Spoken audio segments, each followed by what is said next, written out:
Hey everybody, and welcome to a really dumb wild ride with Steveo.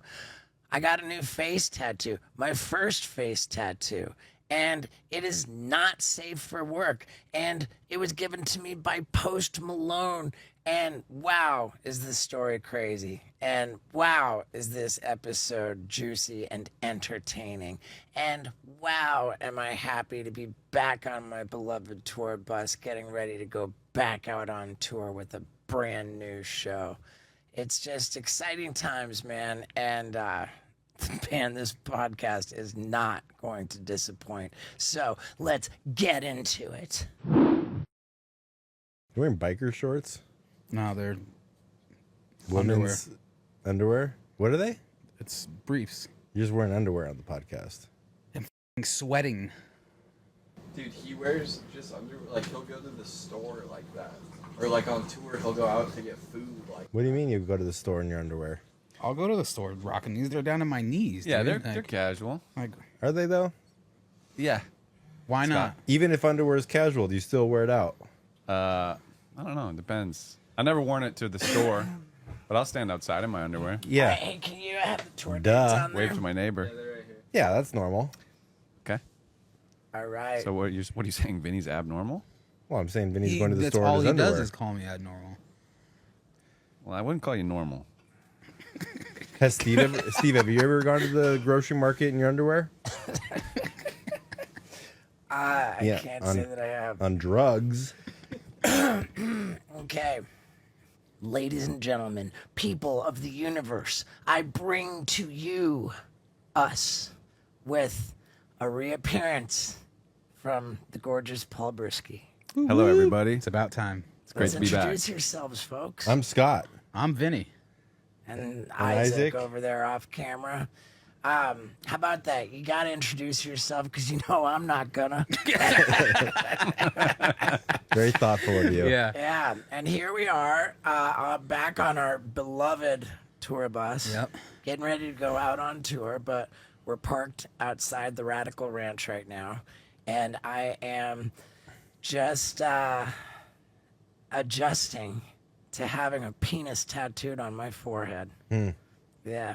Have there been there was a lot of articles leading up to the tattoo. Have there been any since TMZ came out with it? Here's how famous Post Malone is. When we did the Gene Simmons podcast, Gene Simmons promoted that we were going to be at his restaurant recording the podcast. He invited fans to come out. He brought a Page 6 reporter. Page 6 reporter sticks a microphone in my face. Hey, you're turning 50. How are you celebrating your 50th birthday? And I just blurred out, Post Malone's tattooing a penis on my forehead, like at Bonnaroo, to celebrate my 50th birthday. So, Page 6 runs the story, and then I just start singing in my feed, like, you know, all of these different outlets picking up the story. Like, it got so much press, and it hadn't even happened yet. But it was confirmed. It was confirmed. You know, Loosely, handshake agreement. I reached out Telepathically. I reached out to the team, Post's team. He confirmed it. He said he was in. But then I'm like, dude, with all this press, I start thinking, man, like maybe he's got like a complete army of reps that are gonna see this press and say, yo, dude, Posty, there's no upside in this for you. You know, like, don't do it. We got to step in here. And that because I blurted that out, that it wouldn't happen. You know, like, I started thinking, like, man, maybe if I'm Post Malone, and I'm like, yeah, I'll be cool, I'll do it. But then I see all this press, it just rubs me the wrong way. It's like, you know what? Actually, I don't feel like it. I just felt like all of that press might make it not happen. And then, like, if it were to not happen, then all of a sudden I would be the dummy who, like, I would just be so mortified. And that, like, I almost don't even want to share on the podcast here because I think it's so funny that, like, most people would be mortified at having a penis on their face. I was like gonna be mortified if I didn't. Yeah. If I don't get this dick on my forehead, I'm gonna look like an idiot. Yeah. I mean, plus even just like, you know what it's like on tour. Like, what if he just couldn't do it? Like, he's Right. headlining Bonnaroo. Like, maybe his schedule just wasn't going to work out. You and know? that's the thing, that his team was like, dude, yeah, like our schedule is so gnarly. Like, we're gonna try to make this happen, and I'm just like sweating. Like, you guys were with me. Yeah, like I was not okay for like. Yeah, you had Yeah. the worst birthday of your life. No, you were pretty bummed about it. But what was I mean, I wasn't bummed yet. Stress. I was just stressed. I was stressed, like, dude, so gnarly. Yeah, what was that experience like though? You pulled in the Bonnaroo and like, I mean, how was it? I mean, it was that, like, dude, they were so cool, man. They were so cool, and like I got looped in with the tour manager, with the like I'm not even sure what my guy Bobby is, but Bobby's like, I think, to Post Malone what you are to me. Just like the right hand handles everything, and Bobby is just the coolest dude on the planet. I mean, they all are, every single one of them, and you know, I even told him ahead of time. I was like, dude, I'm so sorry, man. I blurted this out. I put this on blast. I put you guys on blast, dude. I feel like such an idiot. And he's like, hey, man, don't worry about it, man. All good. We're stoked. And when I saw Post, like, I apologized to him. I'm like, he didn't even know. He had no idea. Like, that's baller. He had no idea what. He just had no idea that there was like a full like storm of you know. Really? There was a lot of stories about it. Yeah, I mean, you were stressing out about like Post's team, but like Post doesn't seem to be the guy that like even listens to a team. Like he just does what he wants when he wants. I kind of think so, but dude, I'm a worrier. Like, I worry. You know, Yeah, thank like you do. like I'm absolutely nuts in every way that you would not think I'm nuts. You know, like. I'm completely backwards. Yeah, I can see that. Like if I was sick, you'd be like, "Oh, cool, whatever. Who cares?" If Wendy was sick, you'd be like, "Oh my God, Scott, go get her Postmates. Get her like take care of Wendy." Like if she had the same ailments as a human. Well, that kind of makes sense. Yeah, Steve's like, I wasn't talking about that at all. That's normal. Yeah. Man, this feels good. Like, it's been a long time since we did a podcast without a guest. And the reason for that is because when we have done podcasts without guests, like, it has, you know, they haven't really hit. Some of them have. No. Some of Yeah, them that's have. not Some true. of them Some have. done very well. Some of them done very well. I think this one's gonna do very well. And then, you know, there's a lot of catching up to do. Well, why are we out here? We did a triathlon. We did a Wanna triathlon. talk about that? Let me tell you what it was like first, because, dude, Bonnaroo, 80,000 people sold out. I don't know, like, why you stop at 80,000 people. Yeah. You know, but apparently they do. And you know, like, we go in. It's like basically like Woodstock or Coachella or something. You know, in the middle of Tennessee, in a town called Manchester, Tennessee, and took an hour and a half to drive there from the Radical Ranch. Lux be bummed I said that. Yeah. Okay. Then okay, so we get there and it's all outdoor festival. We go in the back. You know, they put us through like metal detectors, which is kind of comforting. You know. Who else was headlining that day that you were there? Isaac, can you pull up the Well, schedule? that day Post Malone What? was like the headliner, but the Yeah. other days are what? The Chili Peppers. And I think Pretty Lights. Fred again. Yeah, Pretty Lights was the first night. Then Post Malone. Then the third night was the Red Hot Chili Peppers. Did you see anybody else famous backstage? Billy Strings is like Post's favorite guitarist. He's like a bluegrass legend. guy. Oh, yeah, I've He's- seen him. Yeah, he was so rad. Oh, you had him hold the camera for you or something. Yeah, Yeah, man, he was holding the like camera. yeah, he filmed for us. Super rad. So we go in the back to like the artist area. Post watching the NBA finals, and I'm like, dude, am I really gonna interrupt his? You know, so we wait till halftime. Yeah, what would you do if Post Malone wanted you to do a tattoo on him and he came during a UFC fight? Yeah, like John Jones is fighting or something. Right. Would you Yeah, be I like, mean, like he's from Dallas, so like the Dallas Mavs are in the NBA Finals, and he's sitting there watching the game. I'm gonna be like, You know, I'm just not. Yeah, but you waited for halftime. It's perfect. I waited for halftime, and he said, "Hey man, is it cool if we do this tattoo like after the show tonight?" And he's gonna perform starting at 11 p.m. and finish at 12:30 a.m. And I was like, dude, I got to leave for a triathlon at 5 in the morning. And he's like, "Oh, okay, cool, man, no problem." Like, he's just the nicest guy. I think it's a toss-up between Jelly Roll and Post Malone for nicest person ever, like, period. Well, I noticed on the video too. He's like, "Okay, I'm going to start at the teardrops," and you're like, "No, I think you should start at the balls." I don't think I'd have the balls to tell Post Malone where to tattoo first. I was just looking at that, and I was like, we hadn't.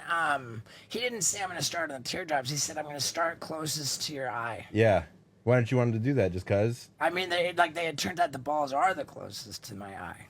Oh, You know, so we're kind of saying the same thing. Okay. We didn't draw the teardrops on until after those weren't- until after the penis was done. Yeah, they How weren't long- part of the stencil. They were freestyled after. what do they're they symbolize? freestyle. You've jerked off 2 dudes in your life?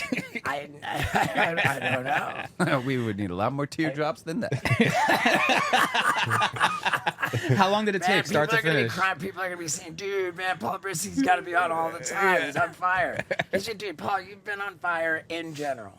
And you want to know who's getting ready to be on fire in about 30 minutes? I am, because my lady has just arrived with some Blue Chew tablets, and she looks extremely hot. And Blue Chew tablets just happen to have the same active ingredient as both Viagra and Cialis, except they're delicious, chewable, and they only cost a fraction of the price. But get a load of this. If you go to bluechew.com, use the promo code steveo, and get your prescription very quickly and easily with the medical provider on the website, you can have an entire month's supply of Blue Chew tablets completely for free. All you pay is $5 for shipping. And if you're wondering, are Blue Chew tablets really a good time? Let my lady tell you. Yes. I have never disappointed my lady after a Blue Chew tablet. And if we're honest, there have been times that I've disappointed her. Yeah, there have. I've left you hanging. Oh, I've not delivered the goods. But when I have a Blue Chew tablet, I always deliver the goods. That's true. And I'm very proud of that. Satisfaction guaranteed. Yeah. So if you want to try it, all you got to do is go to bluechew.com, use the promo code Stevo, and you are well on your way to having an entire month's supply of Blue Chew tablets completely for free. All you pay is $5 for shipping. So jump on that and let's get back to it. Thanks. Like literally Dude, just zingers. hilarious. Zingers Yeah. nonstop. Thanks, man. Yeah. Appreciate it. And I want you to know, I want everyone to know, I love you. I love all you guys. Love you too, man. Yeah, dude. Yeah, you seem happy in life. I am happy in life. I'm good. I'm finally moving to Tucson. Finally Yeah. making that move. Happy dude. It's like we will get into that because it's absolutely fascinating. But let me just do this. Love you, Paul. Shut up for 1 second. Well, no, like we got a lot to cover there. Yeah, but no, I'm just of gonna course. finish this up. Yeah. We do the tattoo, the whole thing, and yeah, and then I dip because I got to drive an hour and a half back to the ranch. How long did it take, start to finish? Ah, man, the actual tattoo. Did you finish it during halftime? We were just, I think we got back to the game and it was like 3.5 minutes into the third quarter. Like I looked, I was like, oh, do we make it? And it said like 11 minutes something on the clock. So we were late. But yeah, and then I dipped, drove an hour and a half back to the ranch and just couldn't sleep. I'm laying there just kind of thinking like, oh my God, like, what did I do? You know, even though I've been thinking about this, I've had the idea, I've been planning to do it for literally 5 years. I was like, it was a different deal once it happened, you know? And I was just, there was no way I was going to sleep. And I didn't sleep. And then we wake up and we do the triathlon. Yeah, when I first saw you that morning, you had that bandana on, and I was like, yo, let me see it. And Yeah. I first saw it, and I was just like, Your face told me, like, oh no. at first I was like, okay, that's a little aggressive. Right. But then it's grown on me, and it's like, especially hearing all these compliments from people. It's Well, just like, but that's the thing, dude. Already, because now TMZ has run the story about it happening. First couple, like, mentions in my mention feed to come through, like, oh, dude, wild, I love it. And then, like, it starts coming in, like, but why?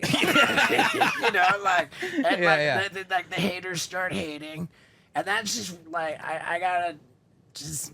yeah, it was It's definitely aggressive. It's aggressive, and it's time for me to stop caring what people think, and B. Oh, now it's time.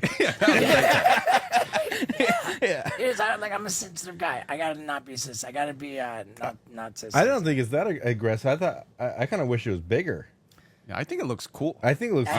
Dude, like here's the thing. When I saw your face at 5 a.m, it told me, oh no. I literally thought, oh no, what have I done? Like if I had any doubts, like they were completely reinforced by your face. And I was when just I like, saw you see it.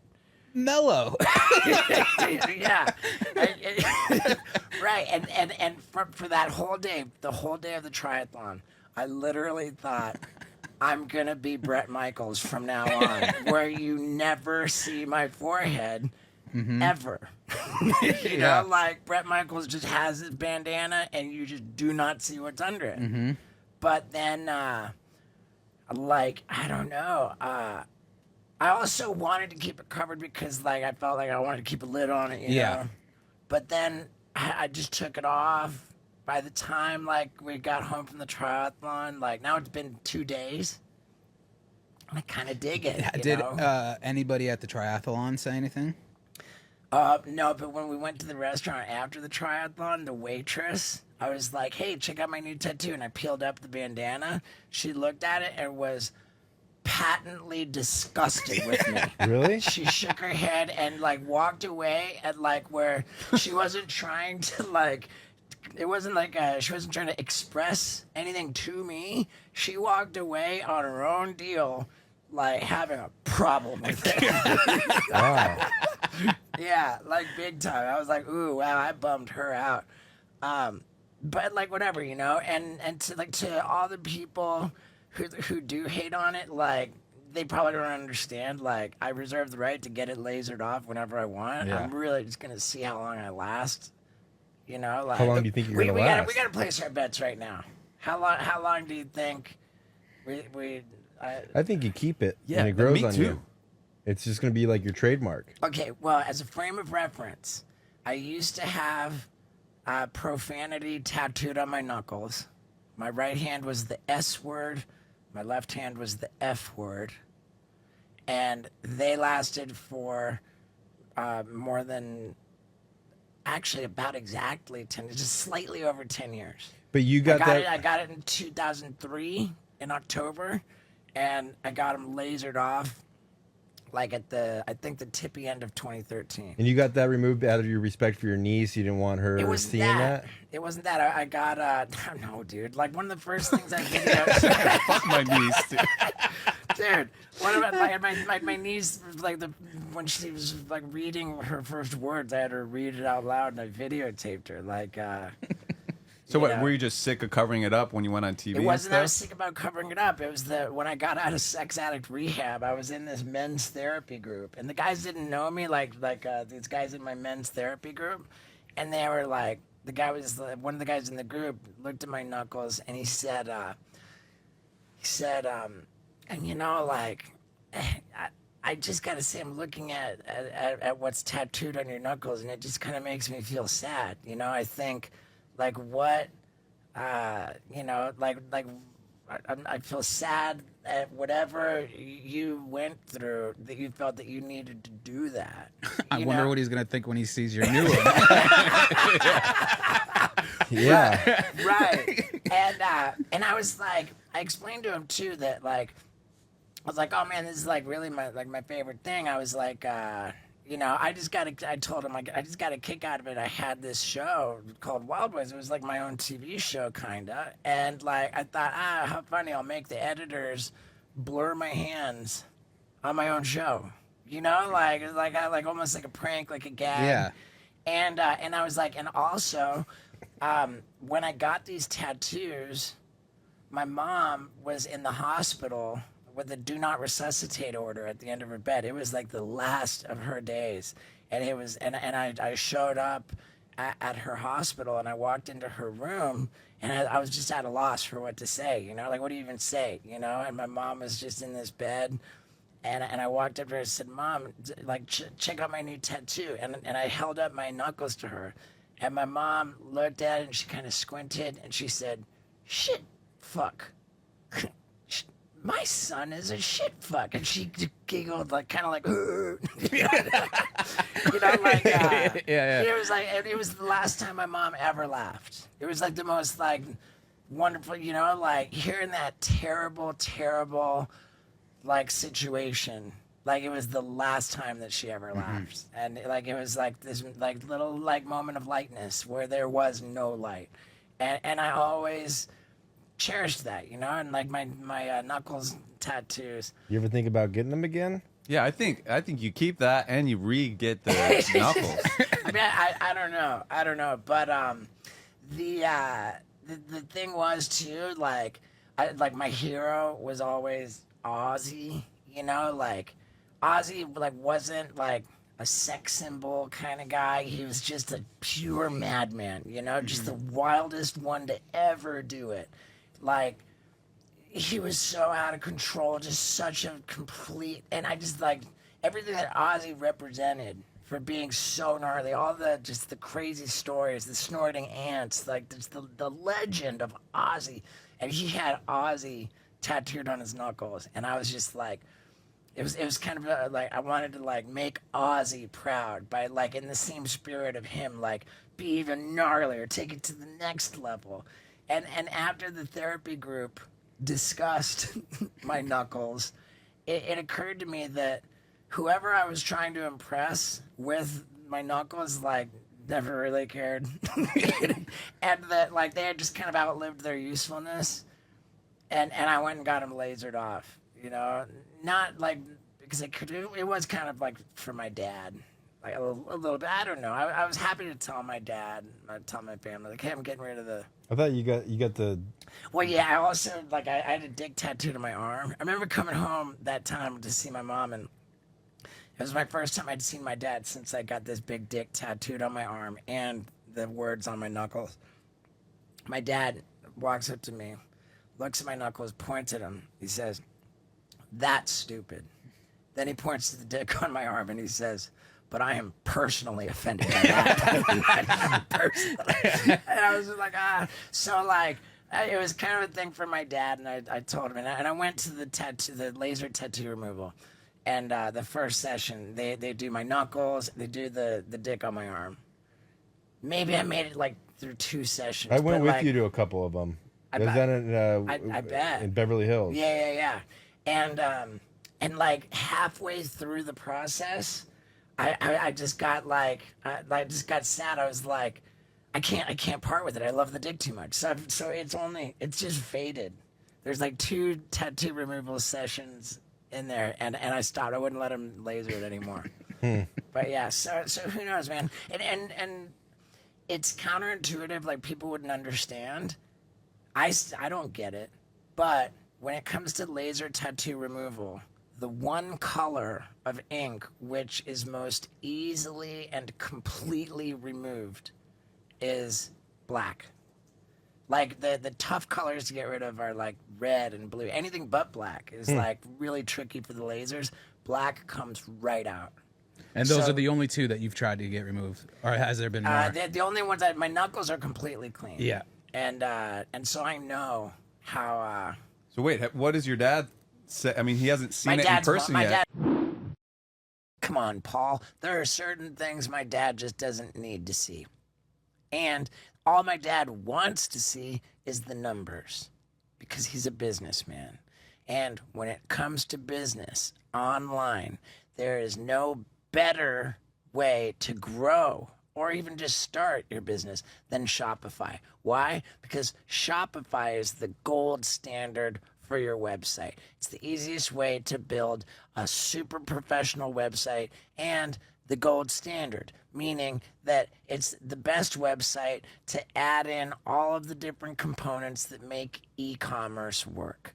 And no matter what size your business is, you're never going to grow it faster on any other platform than Shopify. I'm telling you, I messed around with a bunch of different kinds of websites along the way over the years, and I did not get anything really popping until I got with Shopify. And that's how it works today, man. It just makes everything easy, and it makes it easy to work with everybody. So if you want to try this out, maybe you don't even have a website. This is the way to get a website. If you have a business, no matter what size, the way to grow it is Shopify. If you want to try this out, then you can do so for a legendary $1 per month trial period. That is if you go to shopify.com/Stevo. That's all lowercase letters, shopify.com/Stevo. You got nothing to lose because this is a $1 per month trial period, and it is the way, the gold standard of ways to start and grow your online business. So one more time, shopify.com/Stevo, all lowercase, for the $1 per month trial period. Do that, and let's get back to it.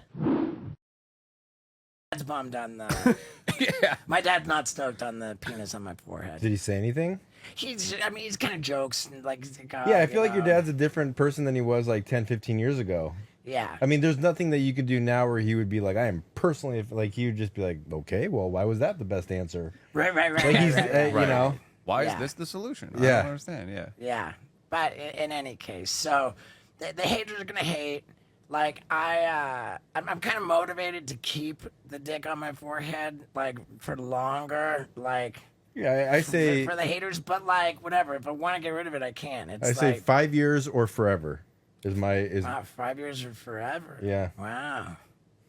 I think that it's like if I had the perfect approach, what I think is appropriate, like I would point to this bus that we're on, and it was wrapped with bucket list art for the duration of the bucket list tour when we had the bus.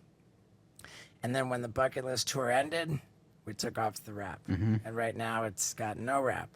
So I don't know, like for my whole Gone Too Far tour, I think it would bum me out if I ever got on stage to perform the Gone Too Far show without the dick on my forehead. But once that tour's over, I don't think I need it anymore. Makes sense. I just hope I don't tap out and get it off earlier. no. Yeah. But speaking of the tour, for clarity, we start this Friday You have the dates up? in Alabama. We got Huntsville, Alabama, then Birmingham, Alabama, then Tallahassee, Florida. Tallahassee, that show's in trouble. We'll see. I don't know why Tallahassee is going so slow, but then we got Jacksonville, Clearwater, West Palm Beach, Florida, Orlando, Florida, and then Phoenix, Arizona, and then we're chilling until August. And wow, is August going to be crazy. Yeah. This tour is not technically the Gone Too Far tour. It is a brand new show. It is absolutely all new material. But it also serves as a workshop for what will become the Gone Too Far show.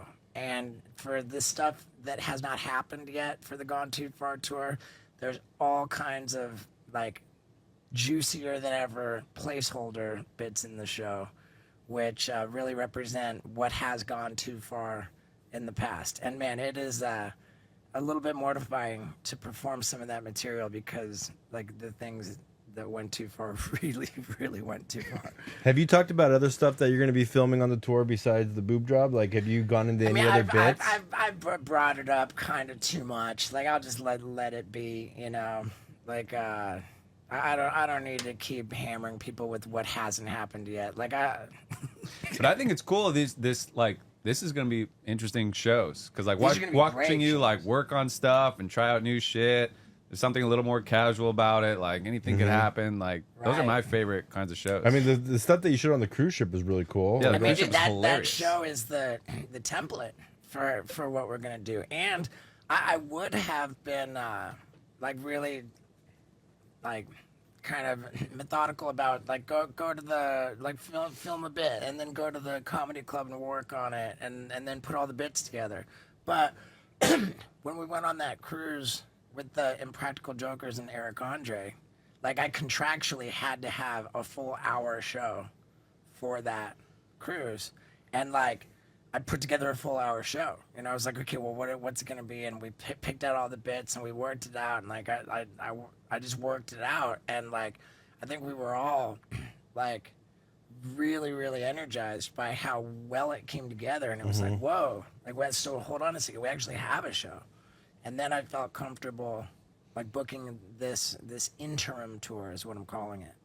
But yeah, man, it starts this Friday, and it is one hell of an aggressive show. That is all I'm gonna say. So do get your tickets at steveo.com. Can we talk about the triathlon? Absolutely. What was your time for the triathlon? My total time for the triathlon was 1 hour and 30 minutes. Paul, what was yours? 135. Whoa. Vinny? 2:38. Man, mine was 2:05. But I don't know if that makes any difference with my yellow card I got for not wearing a helmet. Yeah, this guy got a penalty. I wonder how much time they took off, but No, I don't think I didn't see any account for penalties in the like ticket. The Well, then penalties what's are the all point? bullshit. Just that guy he had cards to give out. You know. yeah, and I'm really proud of you, Vinny, for not stopping. Dude, Yeah. unbelievable. Yeah. Every time I- Literally, like I was worried about you, Vinny. Really? Like so I finished at 1 hour 30. You said 2:38. Yeah. So that's like a whole hour. Yeah. And I'm waiting at the finish line for everybody. Like I wanted to like be waiting when all of you guys. There were 9 of us total. Yeah. And I wanted there to be there to hang the participant medal around Yeah. around everybody's neck. And I was waiting for you. And the longer I was waiting, I was thinking like, man, like did Vinny collapse? Like is he gonna come? Like did we push him too hard with this? Like I was kind of worried. I didn't think that because I mean I know I give you a lot of shit, but like you're athletic, and For a bigger dude, I'm not bad. no, your eye hand coordination is really good. You're athletic, and I was like, there's no fucking way that. Excuse my language, but like every time I passed you, like I knew you had like a miserable look on your face. I was miserable. But I was like, this guy's not stopping. I couldn't. And then I saw you on the run, and I was like, you got this, and you're like, yeah, and then you finished. Yeah. I mean, I went into it already thinking I wasn't going to do it. Really? Yeah, because I had it in my head. I was like, okay, the swim I could do. The bike I could do. It's going to suck, but I could do. But there's no way I'm going to run 3 miles after doing all of that. And then while I'm swimming, I'm like, fuck, dude, I still have to ride a bike 12 miles and then run. So I'm like, there's no way I'm going to stop. I was already quitting in my head. And then I got on the bike, and I'm like, dude, there's no way I'm going to run. And then like 3/4 through the bike, I was like, the bike was gnarly. the bike was gnarly. They shut down a highway. Yeah, Yeah. there's a lot of hills. And like, and the thing was that, okay, they shut down the highway for this triathlon. Yeah. So like, people trying to drive through Tennessee were out of luck for the morning. Yeah. And Yeah, nobody wins. Right. We were out of luck too. and they shut down like whatever, I guess like close to 6 miles of the highway. Yeah. And when you got to the certain point, it was just ride your bike around this cone and Yeah. then come back. So you went down and then came back. Yeah. And it's like as you're riding your bike down, you see like the fast people like Yeah. passing you because they've already turned around, they're on their way back. Yeah.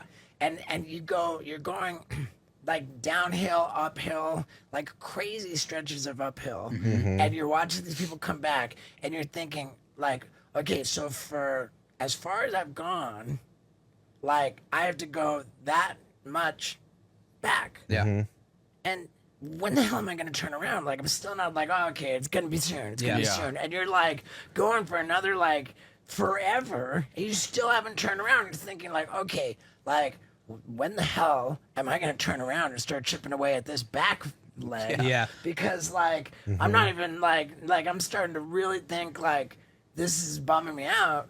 Like I don't even know if I can make it to where we turn around. Yeah. What really helped me was like there were some like really cool people that were coming like the opposite Yeah. way, and there was this one chick that was just like, she's like, and I was struggling going up a hill, Yeah. and I was so close of just like saying fuck this and getting up and walking up the hill, and she was like, "Don't you dare get off that bike! I will see you at the finish line."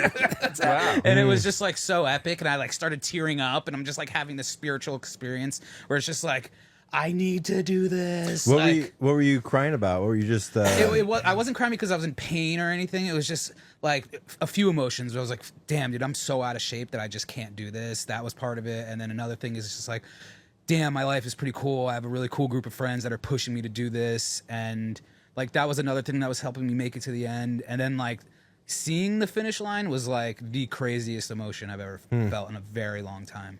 Cause like, dude, I'm close to 300 pounds and swimming 400 meters, riding a bike 12 miles, and then doing the 3-mile run. That I didn't run most of it, but I walked.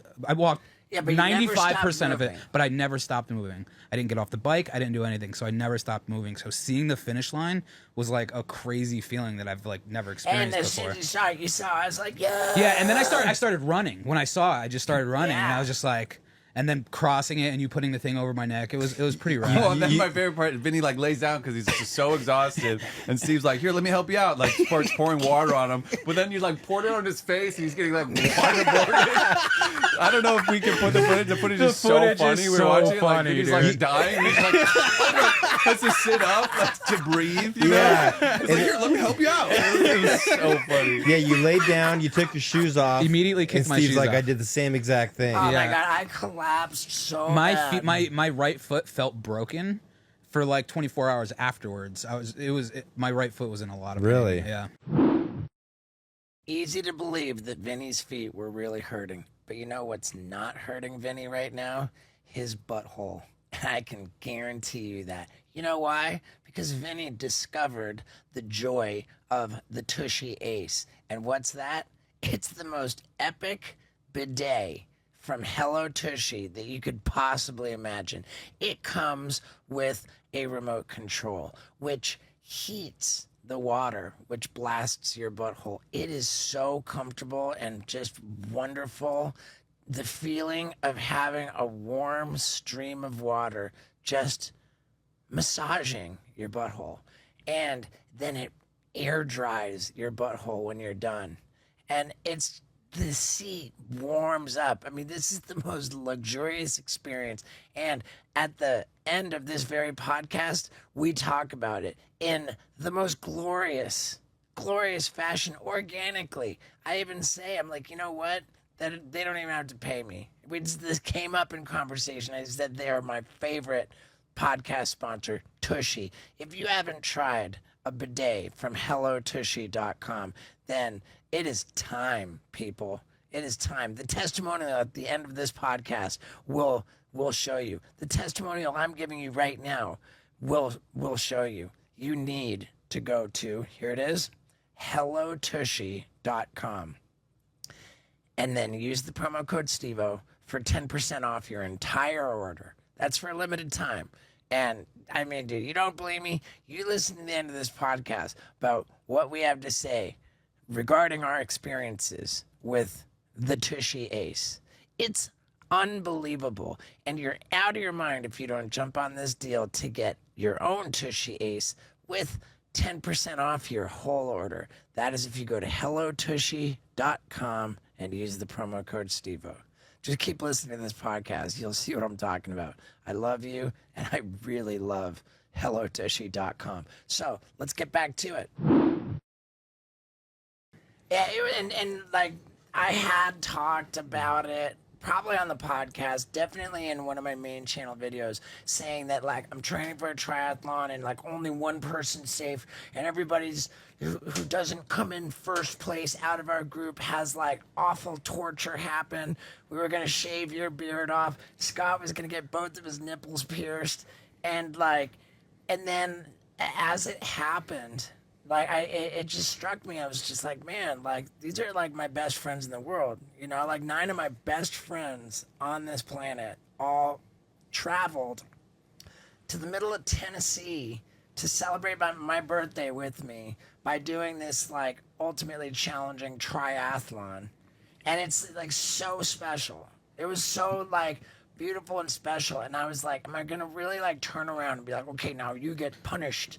I was just like, as soon as this triathlon was over, I was like, dude, like forget about there's a million times that we could like punish ourselves for great footage further. I was like, let this triathlon be sacred. Yeah. And that was the call. Yeah. That's interesting. You know, there's a saying that like, you know, if you take an orange and you squeeze it, oranges come out of it because that's all that's it. It's an orange. If you take a human and you squeeze it, like what comes out? Happiness, Blood. anger, emotion, whatever. And so I, you know, metaphorically, I was getting squeezed during the triathlon, and everybody was. It was like grinding, and I was just like wondering what people were thinking because, like, you know, Lux is doing awesome, and she was out there, you know, running around like, "You go, girl!" Like happy. That's Yeah. what's inside of her. I'm like, "You piece of shit, idiot!" This bike's so, and I'm like, "Dude, what? Why am I so angry inside?" You know? And I'm like, and I was wondering what you were thinking. Paul's goofy ass was just like, Scotty, and just, you know, kept running past me. And I'm like, what were you guys thinking like during it, like in your darkest moments? Because that really tells what's going on inside of you. I mean, I had been like kind of like really training. Like, He's like, I'm gonna beat everybody. I was training pretty seriously. So like for me to say like I didn't think I would get to that. Of course I knew, but I was really not anywhere near sure that Lux was gonna finish. Dude, Lux did better than me. Yeah. In Lux just Lux is pretty went for athletic though. She's like, And dude, nobody thought Paul was gonna be, you know, like it's because you guys have only ever seen me sit in front of a computer. You know, yeah. like, no one's Well, ever the seen doctor me do claimed anything. you had no butt. And you need a butt to like run Yeah. and bike and swim. Yeah. But I mean, you did better in the swim than I did? Like, you know, the bike, you're I mean, phenomenal. I trained for it, but yeah, like before I started training for this, I was like afraid of running because I messed up my knee. right, me too. Like, my just knee from was running. hurting like bad. Yeah. And like because I was trying to get better at running for it, but then it got to a point where every time I ran, my knee hurt more, and I said, okay, no more running, no more running. Like I'm just gonna figure it out on the day. And until then, I'm gonna let my knees like heal and become stronger. And thank God, like on the day, my knees never hurt, but my pussy was killing me. Yeah. My pussy was killing me so bad. And like here, like Your pussy? Yeah. so I'm on the run, and I'm thinking, man, God, this like the swim and the bike I can handle. The run is hell. I hate running. I can't stand it. And so like I make it down to the run. I haven't stopped. And when I get to the halfway point and turn around, then like looping back, and I'm like, all right, I'm halfway through the run. But one of the first people I pass is Paul Brisske. And I'm like, what? Because you're the one person that I didn't notice, who I didn't actually see on the bike ride. Yeah. I So- saw you and I was like, he didn't even see me. He doesn't even know how close I am. Yeah, I didn't see you. And I knew that you started the swim way later than me. Yeah. So, like, you were really close behind me. Like, once I turn around on the run, you're one of the first people I see. Sure. So I know I'm a little bit ahead of you on the run, but I'm not confident at all that I'm more ahead of you on the run than I was ahead of you when I got in the water. Right. So as far as I could tell, we were exactly tied. And I'm thinking, and you were so much pep in your step. Yeah. Like you were just charging running. And I'm dying. And like I see you and I'm confused and I go, you already ran and you already swam and biked? And you go, yeah, buddy. Yeah. yeah, No, but I was like, dying on that run. I know, I but walked dude, almost you didn't 90% look, of the you didn't run. look like it to me. I looked at you and I called you a cheater as you passed me. I was like, cheater! Yeah. Because I was like, you already swam and biked? And you're like, yeah, you bet I did, bub. Because we had fist bump, and I'm like, dude. And so I'm just like, oh, God, if I walk, I'm gonna lose to Paul Brisske, and I'm dying, and I'm like, this is so mortifying to me because I knew that stopping running and walking meant giving up and deliberately handing the win to Paul Brisske, and my pussy hurt so bad I started walking, and I was so disgusted with myself. I didn't walk for too long. I started running again, but there were like 3 or 4 times when I broke into a walk. Okay, but wait, hold on a second. How much did you train? Because Steve trained crazy, and you did band in high school. Like, how did you do so well? Good. What was your training like? I signed up for the Pasadena Aquatic Center. I was swimming a lot. I was running a lot.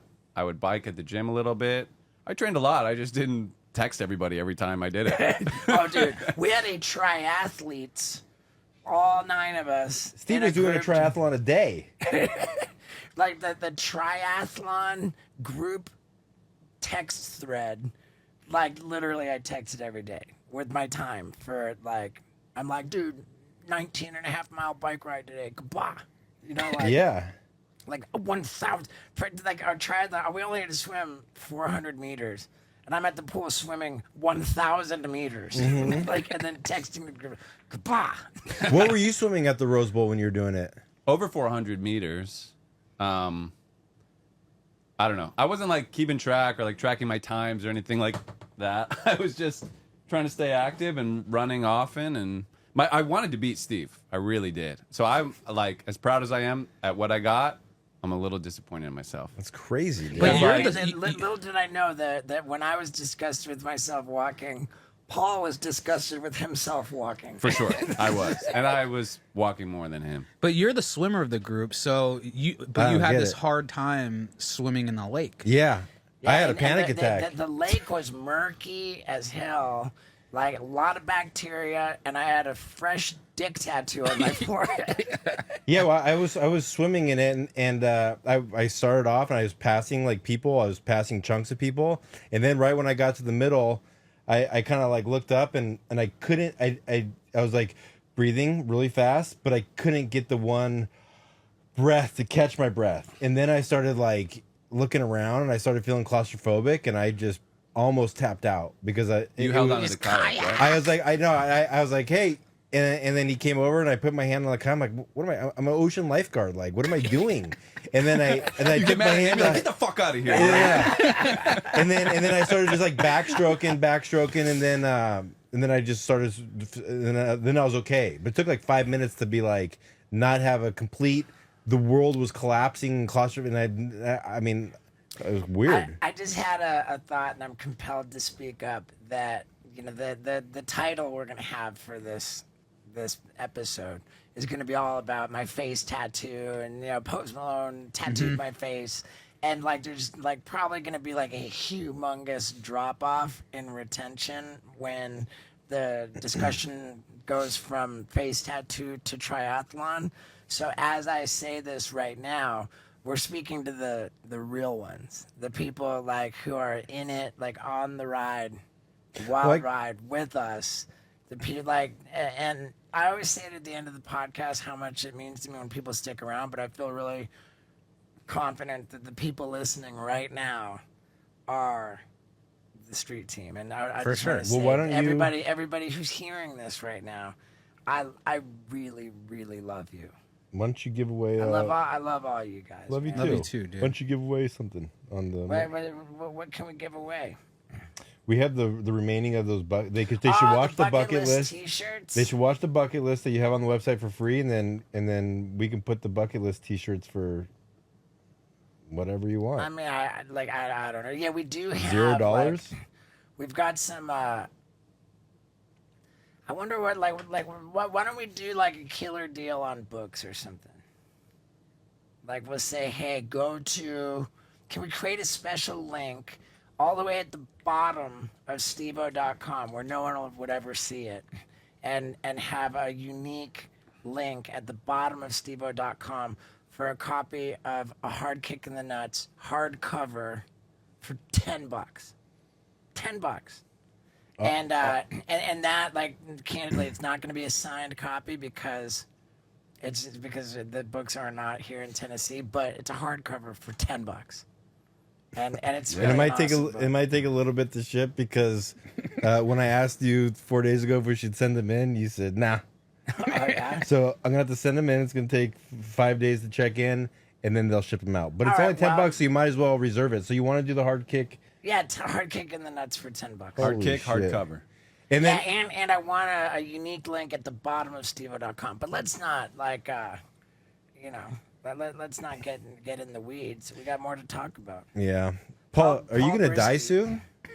I'm just Sorry? kidding. The only reason I said that is because then you can also put on the link. Paul Briske's gonna die soon? Question mark. And then Oh, it's not in the title- clickbait. in Yeah, the- just kidding. So the triathlon, I mean, maybe, the relatively. triathlon was super special. Super special. Yeah, and that was then, cool. Yeah, here we are. And we did a triathlon, like me, Scott Randolph, my buddy Kevo, back in 2018, and it was a bigger triathlon. That one was a half a mile swim, 18-mile bike ride, 17-mile. It might have been a little bit more, but yeah, 18 mile. miles. 4-mile bike ride. Wow. But still, you were like 42. Well, no, yeah, 6 years ago? So I was 44? 44. 44. And That's I'll tell you crazy. that 6 years was a big deal. That was Makes a difference. I don't remember crying about a 4-mile run back then. I was dying this time. Yeah. So like the exercise people. Like towards the end of the triathlon, I was having trouble lifting my legs up. It seriously took every Oh, dude, ounce. when you're running and then you get to the uphill. Yeah. And you got to run up the hill. Yeah. I'm like, oh my god, like why is this uphill like so? It was gnarly? one of the most difficult things I've probably ever done in my life. Yeah. All right, now Paul Brisske. Tucson, Arizona. We check this out. Paul Brisske, like I would always complain to this guy with his dreams, with his music. He's so talented. He's got me by the balls. We can't keep him because he's always off in some other country. Gosh, how frustrating. And then he comes up with a system to edit footage, no matter where he is in the world. And then all of a sudden, I say, "Okay, guys, I'm up and moving to the middle of Tennessee. I'm out." And everyone's like, "Huh?" I'm like, "Yeah, no, I'm gone. I live in Tennessee now." And because Paul set up this remote editing system that works wherever in the world, now it doesn't even matter that you just bought a home in Tucson, Arizona. Yeah. Sick. It's unbelievable. Yeah, I was thinking the same thing. I was like, man, it's like everything we've done has led to this just being so easy. Yeah, it's unbelievable. Now, I remember that and we might as well just shout out this amazing software that allows you to remotely control a computer. It's called Parsec.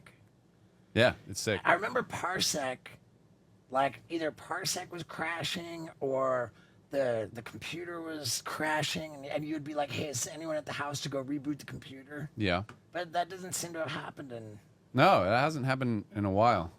I mean, we are kind of at the mercy of if that happens, we are screwed. I gotta drive over there a couple times because it wasn't in sleep mode and the YouTube video stopped playing, so the computer shuts down. Yeah, I mean, Parsec keeps your computer awake. I mean, there was a couple times there was like a power outage or something at the house, so like things died. Right. So maybe we'll, we still have friends in LA, and we can still get someone over there if we need to every now and then. But But, Dude, it's just it's so mind-boggling to me that Paul's in Argentina, I'm in the middle of the woods in Tennessee, DK's in Miami, Florida, Vinny's in LA, and we're all just Making it happen. making it happen in real time at all times. Yeah. It's the workflow is insane. And as scary as it was for all of us, that all of a sudden, I'm just going to be in Tennessee. How are we going to get anything done? We've gotten everything that we would, we do everything the same. Our productivity hasn't slowed down with me living in Tennessee. Mm-hmm. If anything, it's sped up because I'm just a tiny bit better at emails. You think so? You said the other day that I've been doing better. You've with done email. better in the last 4 days, but over the last 4 months, it's gotten worse.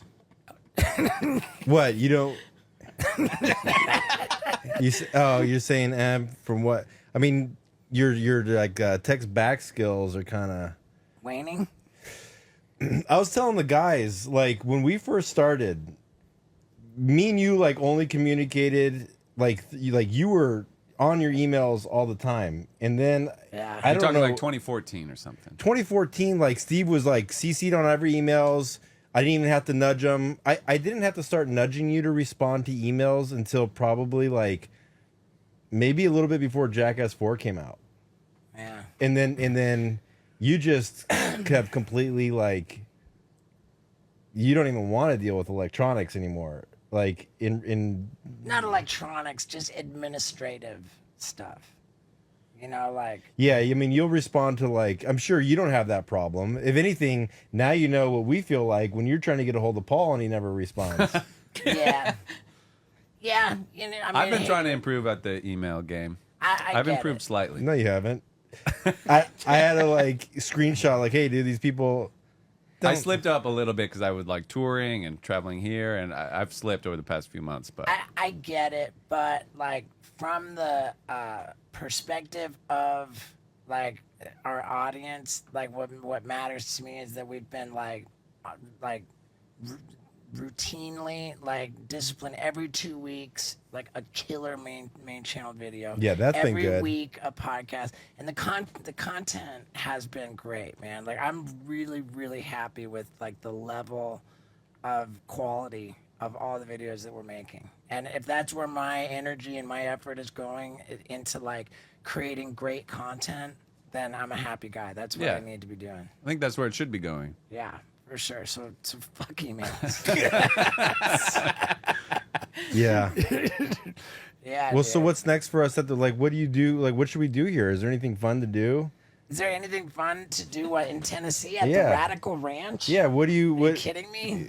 It's mean- like the old adult playground of the cinch. I mean, well, we did do some like jumping on. Dude, racing the smart car around the trail was so much fun. It was really fun. The airbag wasn't as fun as I thought it might be, but like, still cool. I feel like the airbag, you could use its full potential. Maybe if you get a jump and like, Right. We're some- not done with the airbag. Yeah, we're Yeah. nowhere near close. Okay, to and- Not done using with the airbag. For the record, you saw the YouTube video where I climbed up the ladder and it said "big pussy," and that was because my Birkenstocks were slipping. I jumped off of it before. Yeah, Scott was like, Yeah.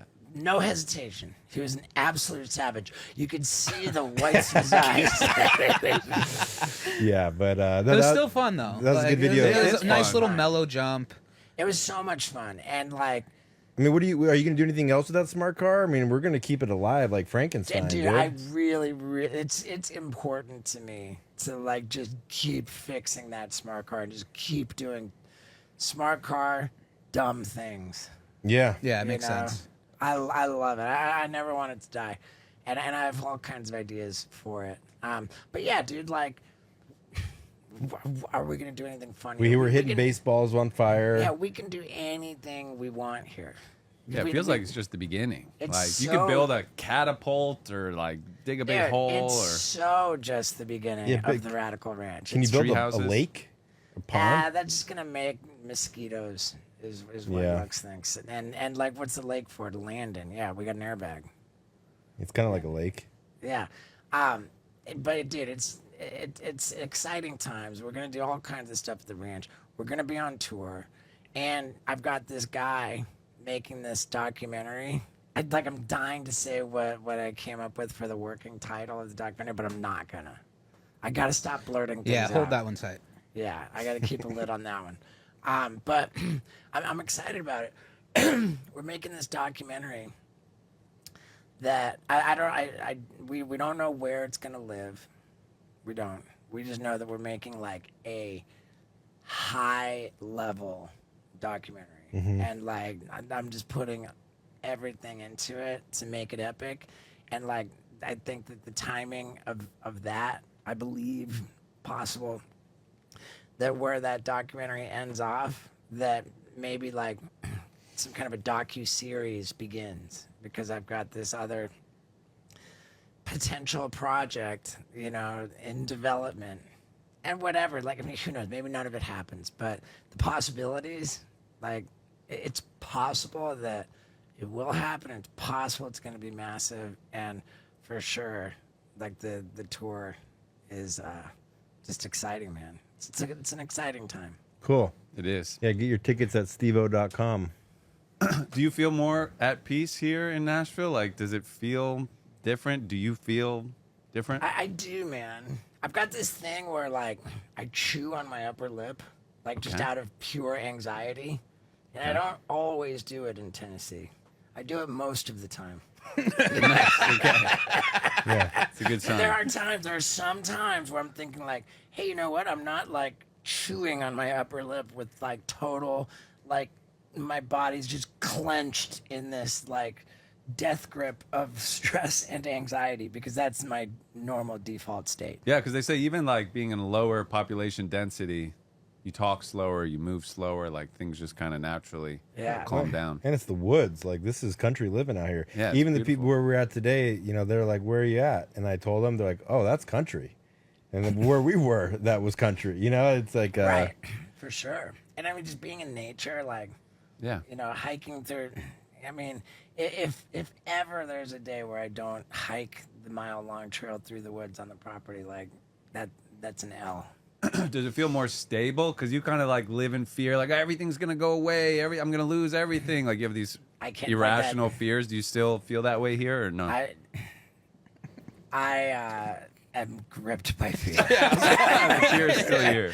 There's no peace in the terror, like, between my ears. Do you ever see that fear going away? I don't think so. No. Do you want it to go away? It seems like you kind of like it. It's not that I like it. It's just that I love it. It's not that I like it. It's that my constant state of fear and stress and anxiety, like, it's the fire under my ass to keep me striving and, like, you know, like, working, because I'm just so convinced everything is not gonna be okay. But would it be so bad if you felt like things were okay and maybe you'd just keep working anyway? I don't know. That would be great. That sounds wonderful, Paul. Yeah, that's how Paul operates on a day-to-day basis. I try to. I mean, I'm pretty hard on myself too, but less of the, like, fear. Yeah, I don't know. And here I am making these, like, nuclear moves, like, you know, penis tattooed on my face, and then everything else that I'm coming up with next, which, like, could just completely blow up in my face, and you know.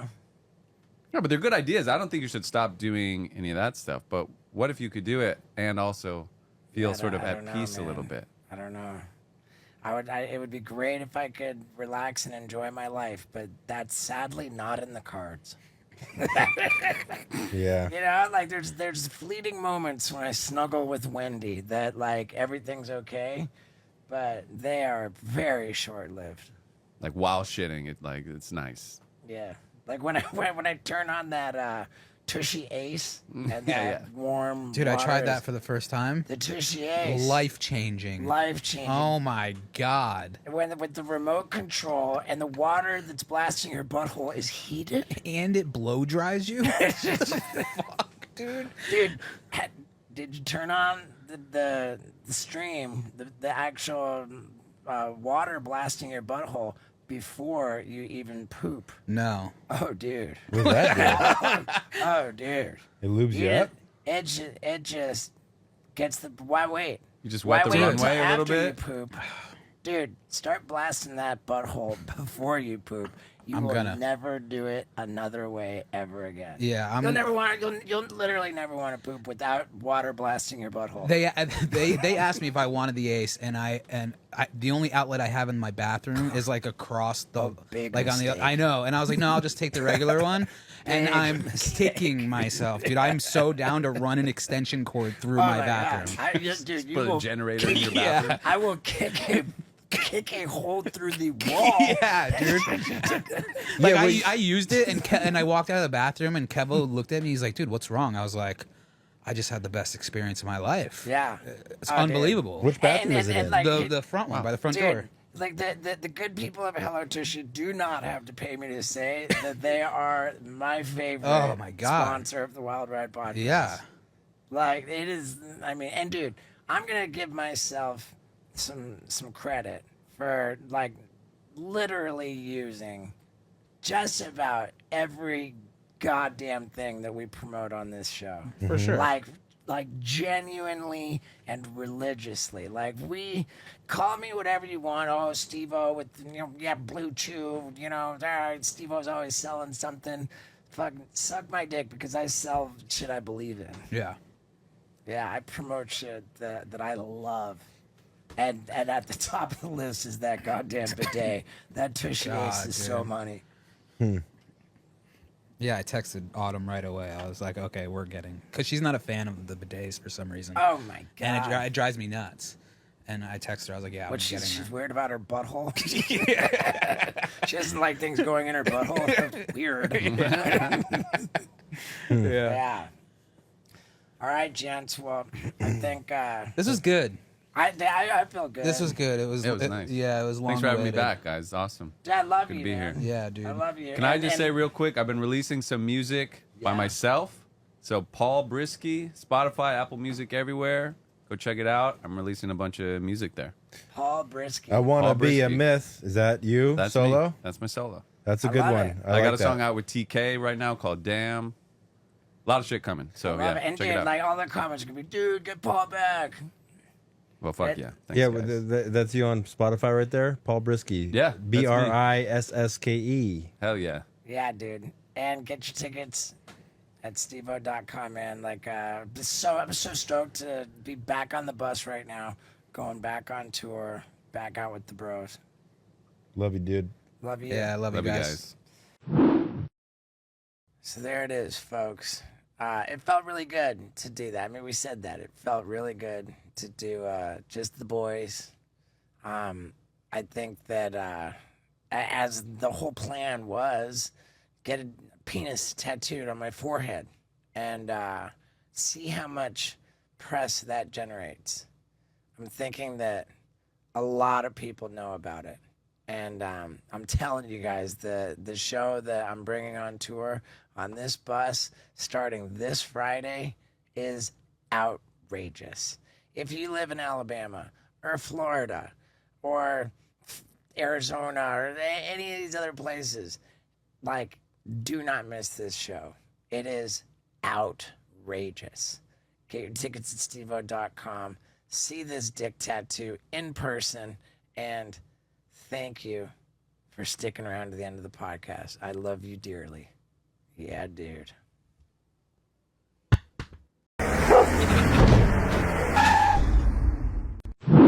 Hey, everybody, and welcome to a semi-centennial wild ride with Steve-O. If you're wondering what that word means, it means every 50 years. And both Jay Mewes and myself are exactly 50 years old, plus born one day apart. It's unbelievable, man, that both of us are still alive. And it's really, really entertaining to hear us discuss this. I'll also add that the first time we did a podcast together, the Wild Ride episode with Jay Mewes, was 3 years ago. And man, has the growth and the quality of our shows improved. I think that is going to be self-evident. I'm so excited for you to see this. And I'll add one more thing. Both Jay Mewes and I also have comedy tours. Mine is called Steve-O the Super Dummy Tour, and it kicks back off November 8th in Bowling Green, Kentucky, and it is a healthy run that I'll be on. So do check out my tour dates as well as those of Jay Mewes, and without further ado, let's get into it. Ladies and gentlemen, people of the universe, I bring to you the great Jay Mewes. Dun dun dun. No, I'm just kidding. Hey. The last time you were on the Wild Ride podcast, you're a now distinguished second-time guest. I introduced you as Jason Mewes. Yeah. Is there a preference? I guess Jay Mewes mainly because I realized as time went on, we started getting like my social, like my TikTok and my my website is jmewes.com/events. Everything is JAY Mewes, so I just Right. going with it. So J, most people call me Jay or Mewes. Right. So I screwed you last time. This time I got it right. Yes. I know how I introduced you on the first go around because I diligently, professionally listened to our episode, and it's crazy. You and I both say on that show that we were 47. Now we're both 50. Wow. Yeah. Oh my gosh, that didn't even like register. It's 3 years ago. I mean, in the neighborhood of 3 years ago. Wow. And It was during COVID. yeah, and so we just brought up your age because I wasn't sure if it was 2.5 years, if it was 3 years. Like, so maybe now I'm 50 and you're still 49. But we brought up your age. Dude, my birthday's June 13th. I know. Yours yeah. is June 12th. Look at that right there, There. right? It's insane. Gemini's right here. So, on top of congratulations to us for being 50, God, I mean, nobody saw that coming. No, Right, I like- definitely didn't. Yeah. So And on top of that, like, is heroin a like It's some an kind of age preserver. preservative? Yeah. That's what my brother said. I've heard that Yeah. before. He said too. there's like age preserving qualities in heroin. Like you look really old while you're doing it, and then once you get off of it, you like look really young. It seems that way. It's it must be that because there were so many years of running, and people have said like people have been really especially the last 6 months. Like I don't know, but it makes sense a little bit because I feel like when you're doing it, even though there's the hustle to get it, but if you have it. You figure there's no stress, so there's no gray hair. Because you're just like this, right? You're just like, yeah, everything's right in the world, baby. That's funny. It's like intermittent fasting. they say that's healthy for you because you challenge your body, but in a safe way, and then you get your relief. Yeah. The only bad part is you might not make it out of it. No, it's true. Sure. And like the struggle of I just remember like, and it took even when I got sober. I remember like getting used to like normal, like, okay, I'm going to wake up and I'm going to go get coffee. And then what do I have to do today? Let's see what I have on the schedule or whatever. But like, it used to be like, okay, I woke up, I'm sick. Like, how am I getting money? When am I going to be able to meet my guy? And then do I have enough? Like that was literally my daily, it's like your daily routine. Well, mine, I know for sure, because there are so many times where like I'd go on a run and I'd have a little bit of money and it'd be easy. And then all of a sudden I'd run out of money. It would go quick. And then I'd like, oh my gosh, I'm like going to be sick tomorrow.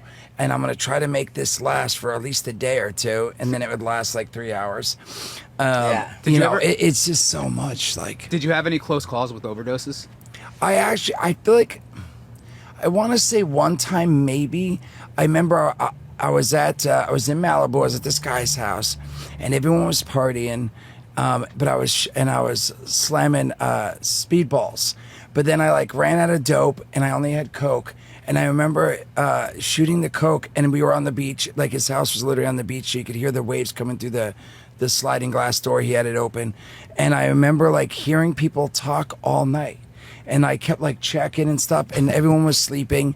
No one was there anymore. Like most people left and all that. So there was that. So I was hearing things like really bad. But also at one point I remember just my heart and like me dropping to my knees and it being like, woo, but never like went out to where like someone had to like call the ambulance Or get Narcan. Or then no, I like even though I did it for so many years, whenever I'd get a new batch of stuff, I'd always do just a little bit to test it out. Like I never was someone who like got a new batch and was like, I'm sick, let me do this whole thing, because I usually do one bag, so let me do one bag. I'm like, this is new, this could be stronger, so let me do a little bit of this new bag. Vinny, do you relate to that? Absolutely not. I would go to the extreme. I put everything in one shot. We didn't have Vinny on the show the last time we had you, and Vinny's a veteran heroin addict himself. Yeah. Yeah. I had a bunch of close calls with overdoses. Oh, you did, yeah. We could drag you through the prison pocket story, but we'll just sum it up as he went down for a 6-month bid and he went with a convenience store up his butt. Oh, A nice. very illegal convenience store. All right. Did you know Kevin before the heroin? I did. Kevin and I went to school together. We grew up in the same town. We went to school together. but he was like a senior and I was a freshman, so we never hung out. I just knew him as there's the guy who does all the talent shows. Like him and his friends used to do these talent shows, and they just stood out to me. So that's how I knew him in school. Yeah, I was just gonna ask, like, how'd you guys go on separate paths? Like, you were shooting up, but you didn't know him. No, because I didn't know him, and even if I did know him by the time I was using. My mom was a dope fiend, and my mom died of AIDS. Oh, wow. And my sister was a dope fiend, my brother, and I was like, I'm never gonna do this. And it wasn't until I was 21. Long story short, I met this girl, and I was hanging with this girl, and I remember I was like, I'm 21, let's go to the bar. I could finally like go to a bar and stuff. She was already 21. And I remember like we'd go out sometimes, and her and my buddy, my best friend, was dating her best friend. They would like be sitting there nodding and stuff. I'm like, yo, what are you guys doing? Like, why are you? Oh, man, we're tired from work and stuff. Anyway, on my 21st birthday, they admit to me, sorry, man, we've been doing dope. And I was like, all right, whatever, like, just don't do it around me. And I went and got a 6-pack, and we're drinking, and they were nodding out. And finally, I was like, I don't get it. Like, that doesn't look fun to me. I was like, let me try it. They're like, you don't understand unless you try it. I was like, all right, let me try it then. Don't judge us. Yeah, it really was. And Yeah. I was like, you don't understand. And I was like, well, let me try it. And I remember trying it, me and that girl, like, being like, have hole, and cuddling. And I was like, I love this stuff.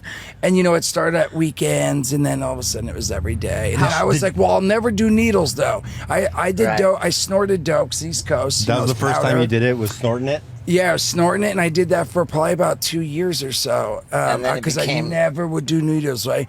And I remember I only had one bag, and I was doing about 3 bags to just be normal. And I was like, man, I'm gonna still be sick if I do this. Someone's like, well, if you shoot it, you won't. Mm-hmm. And I was like, no way. And she's like, look, I'm a nurse, and I have a brand new bag. I could tell you they're clean, they've never been used. And because of that, she was like, and I'll even do it. I was like, no way. All right. And she did it. And then, again, that was it. After that, it was like, oh, I do get it. Now I only have to do 1 instead of 3. Well, that's the logic is like, go ahead and shoot it. You won't need it all the time. For me, it was like where I was at, heroin was so expensive. So I was like, oh, I want to get my money's worth. You know what I mean? Economically unfeasible to continue at a certain point with smoking or snorting. Mm-hmm. Yeah. If I could rig it, I can dig it. Yeah. We got pretty well into all the addiction stuff the last time around. What I'm interested in is your secret for how you look so goddamn good. Fantastic. I mean, we talked about heroin, but really, do you have an exercise regimen, like a health and wellness protocol? I wish I did. I need to exercise. It's funny because, anyway, I want to start. It's none of that. I don't know what it is. I don't know really. And I would say, there's nothing even that I've been doing consistent that I could be like, hey, maybe it's this NAD that I'm taking, or it's these shakes I'm drinking. Are you taking NADs? I am now. I've been doing NAD just recently, like going to get the IV shots and stuff. And it takes like 4 hours to drip through? Well, they did it for 2 hours. They tested it, and they were like, wow, you're okay. You're not feeling nauseous. I'm like, nope. So, and I haven't done it that many times, but I've done it a couple times. I'm just saying, like, I would say it was something like that if I've been doing it long term. Kids keep you young. But I would say, I don't know about looking physically young, but I feel like since I've had my kids, I definitely feel a little bit older sometimes. And I don't know if it's from running and chasing them and like picking them up and like just them like not getting as much sleep. I mean, I started sleeping better recently, but I used to be like when the kids would my kid would fall asleep, my wife fall asleep. That's when I'd start building Legos and playing Fortnite and stuff. So that would be my time because I'm like, all right. I think the Legos. Legos are keeping you young. You know what it is I think enthusiasm, like passion, like joy.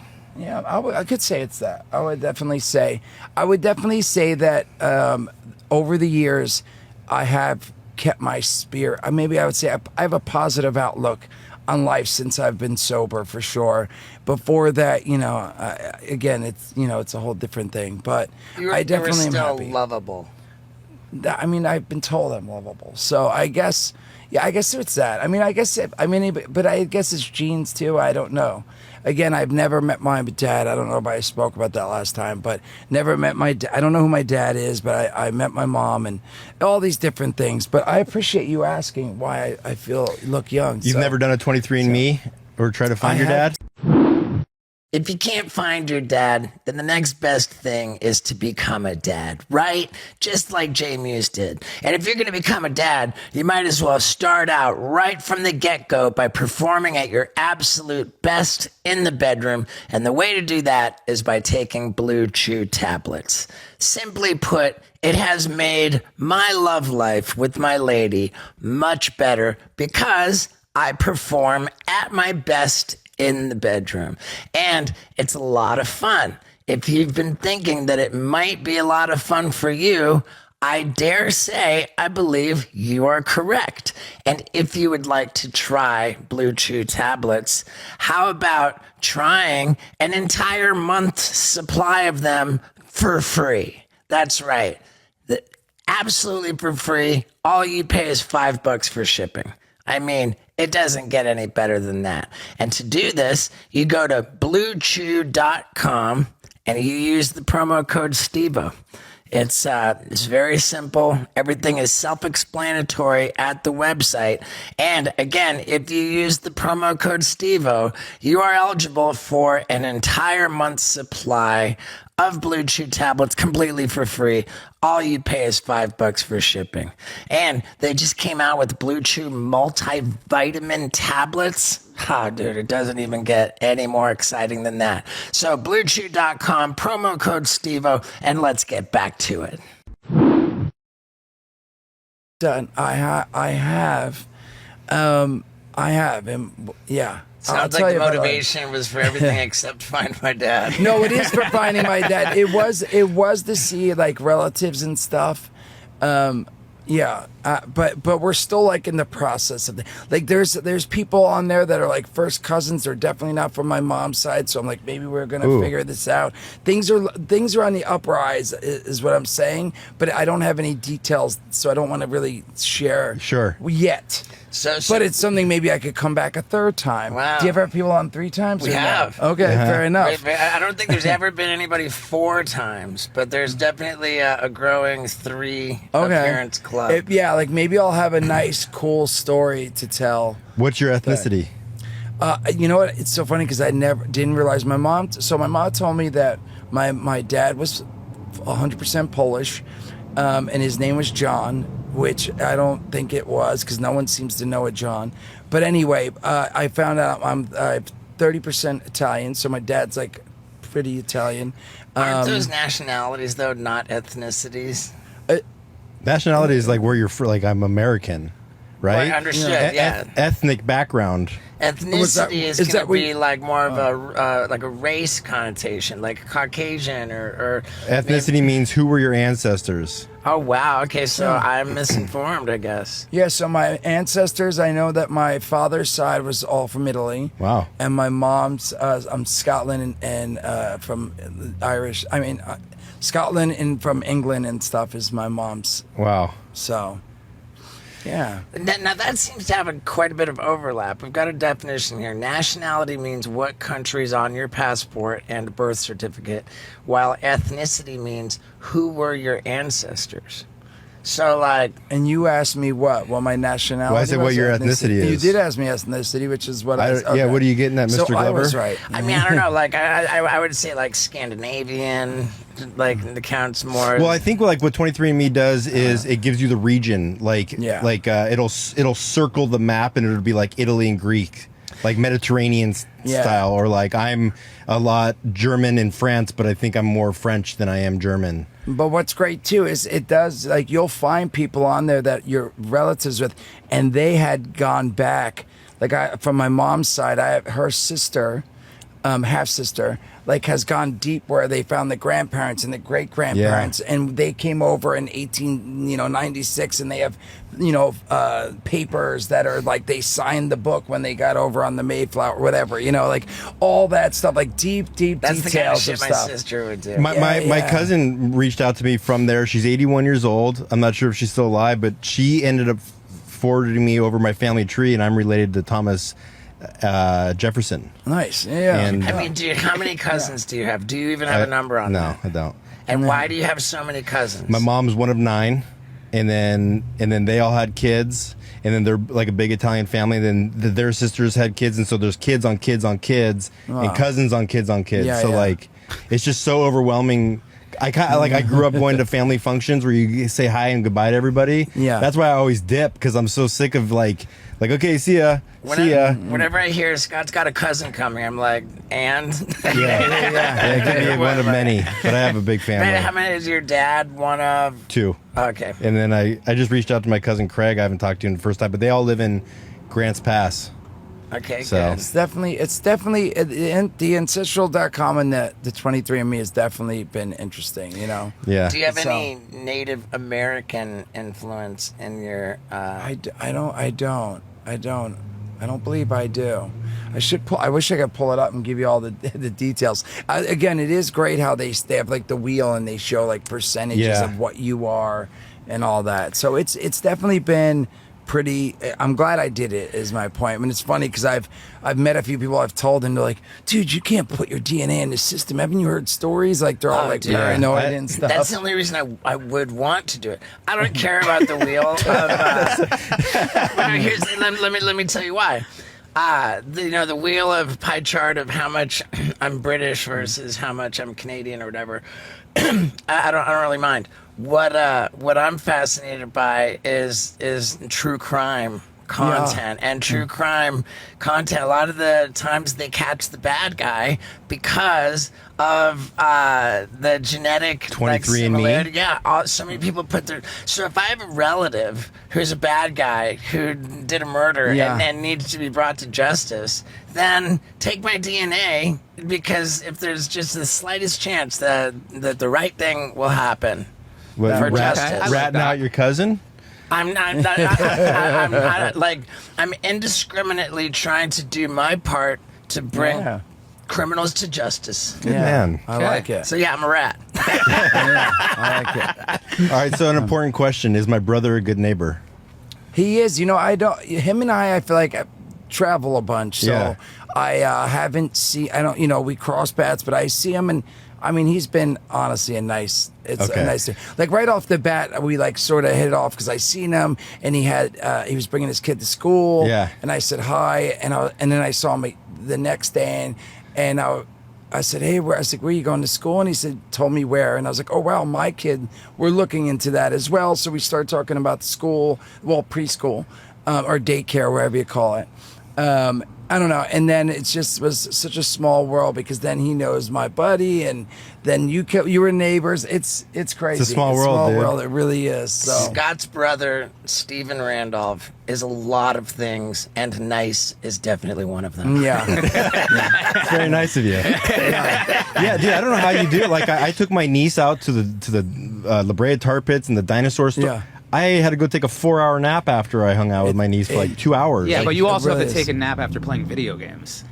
You said that that having kids makes you young. I've never heard that. I think it makes you feel young because I'm like, hi, Diny doo doo da da. Like I'm talking like a little kid. You know what I mean? I've never once. If anything, I've heard that having kids like just ages you like. Straight It's dog exhausting. years.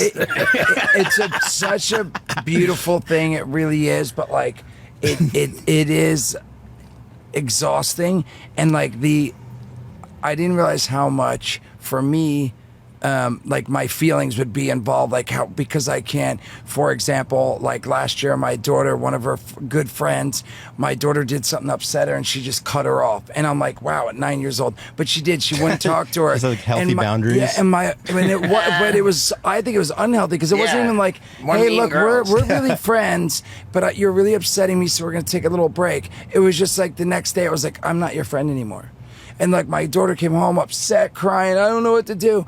And I just like didn't realize how much I'd be like, well, maybe I should talk to her parents. Like I felt like I wanted to get involved, but I know I shouldn't. And it's those things where it's like all I want to do is be there and try to help solve the problem. But I know that it's not in the long run, it's not going to help her learn how to, deal with these things. I think That's interesting. That sounds like a super healthy outlook on the situation you described. And when like, she's not feeling good now and she's like upset, crying, I don't feel good, and she's like uncomfortable, and it's like, it's not being able to do anything. It just breaks my heart. So it's like, I want to like, it's like, I'm like, hey, I'll be out here. I'm going to leave you alone because I want to lay out here because I don't want to lay next to her because I feel so bad. She's uncomfortable. She's like yelling at me because she's uncomfortable. And I'm like, do you want me to stay in here with you or go out here? She's like, you can go out there. And I'm like, oh, but I'm just, it breaks my heart that I'm like, I can't do anything about it. Like, right. I'm like,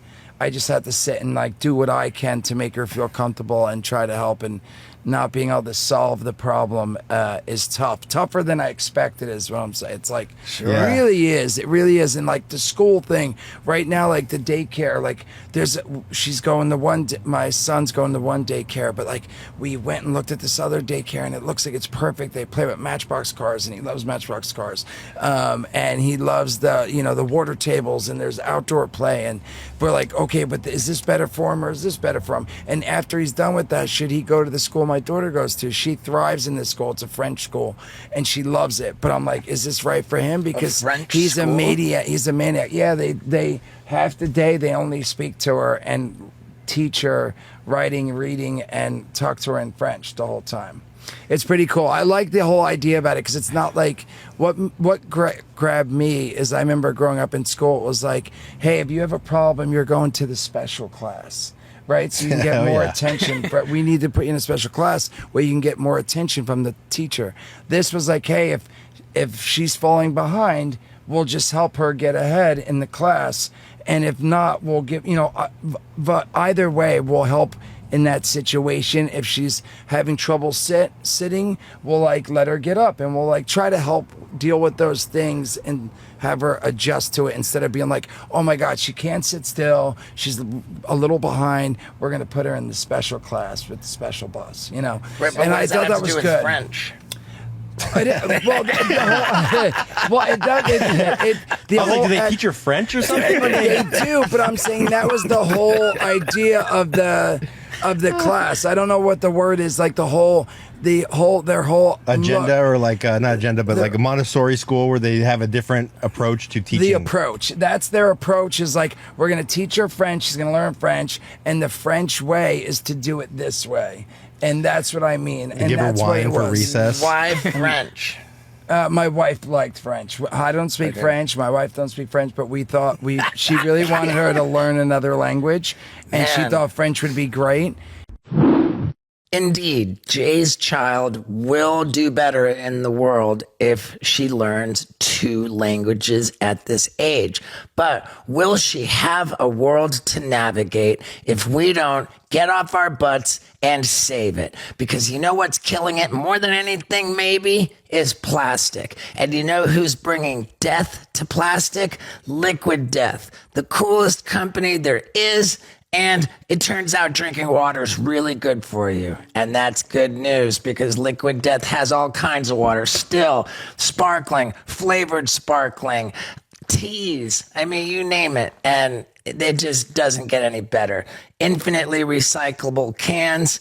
And if you want to go to any retailer that sells Liquid Death and buy yourself one of these little cases of it, you can get $5 Venmo'd to you. Buy Liquid Death by simply texting your receipt. And all of the instructions on how to do this are at liquiddeath.com/Stevo. They also have killer merch, all this great stuff. And if you're not drinking Liquid Death, then obviously you're not saving the world. So let's get to it, man. Get on the Liquid Death train. Go to liquiddeath.com/Stevo. Buy this at retail. They carry it everywhere now. And get $5 Venmo to you just for a laugh. And just because you're a listener of the Wild Ride podcast. I love Liquid Death. I love you. And let's get back to it. And then we went and toured the school, and then I liked it because they said what I just said. That they were like, hey, this is the way we look at schools, and there's a whole way they look at the academic process and the way they look at, the kids and stuff. And it was good for her, but I don't know if it's going to be great for him, because they don't really touch on emotion things when they're young. They're not like, hey, Jimmy, it's going to be okay. It's like, there's that. I'm saying there's so many different ways, so many different schools with different ideas of, like you said, Montessori's looks at it this way.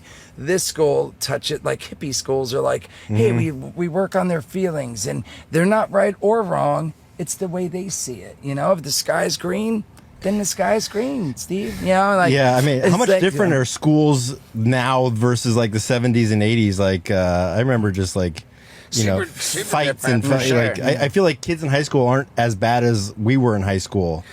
Ooh, yeah, I don't know. think. And I remember being younger and like fearing older people. Like if I was a freshman and there was like a 20-year, like I wouldn't talk shit to a 20-year-old. I'd get the shit kicked out of me. Put in a locker, but now they're right?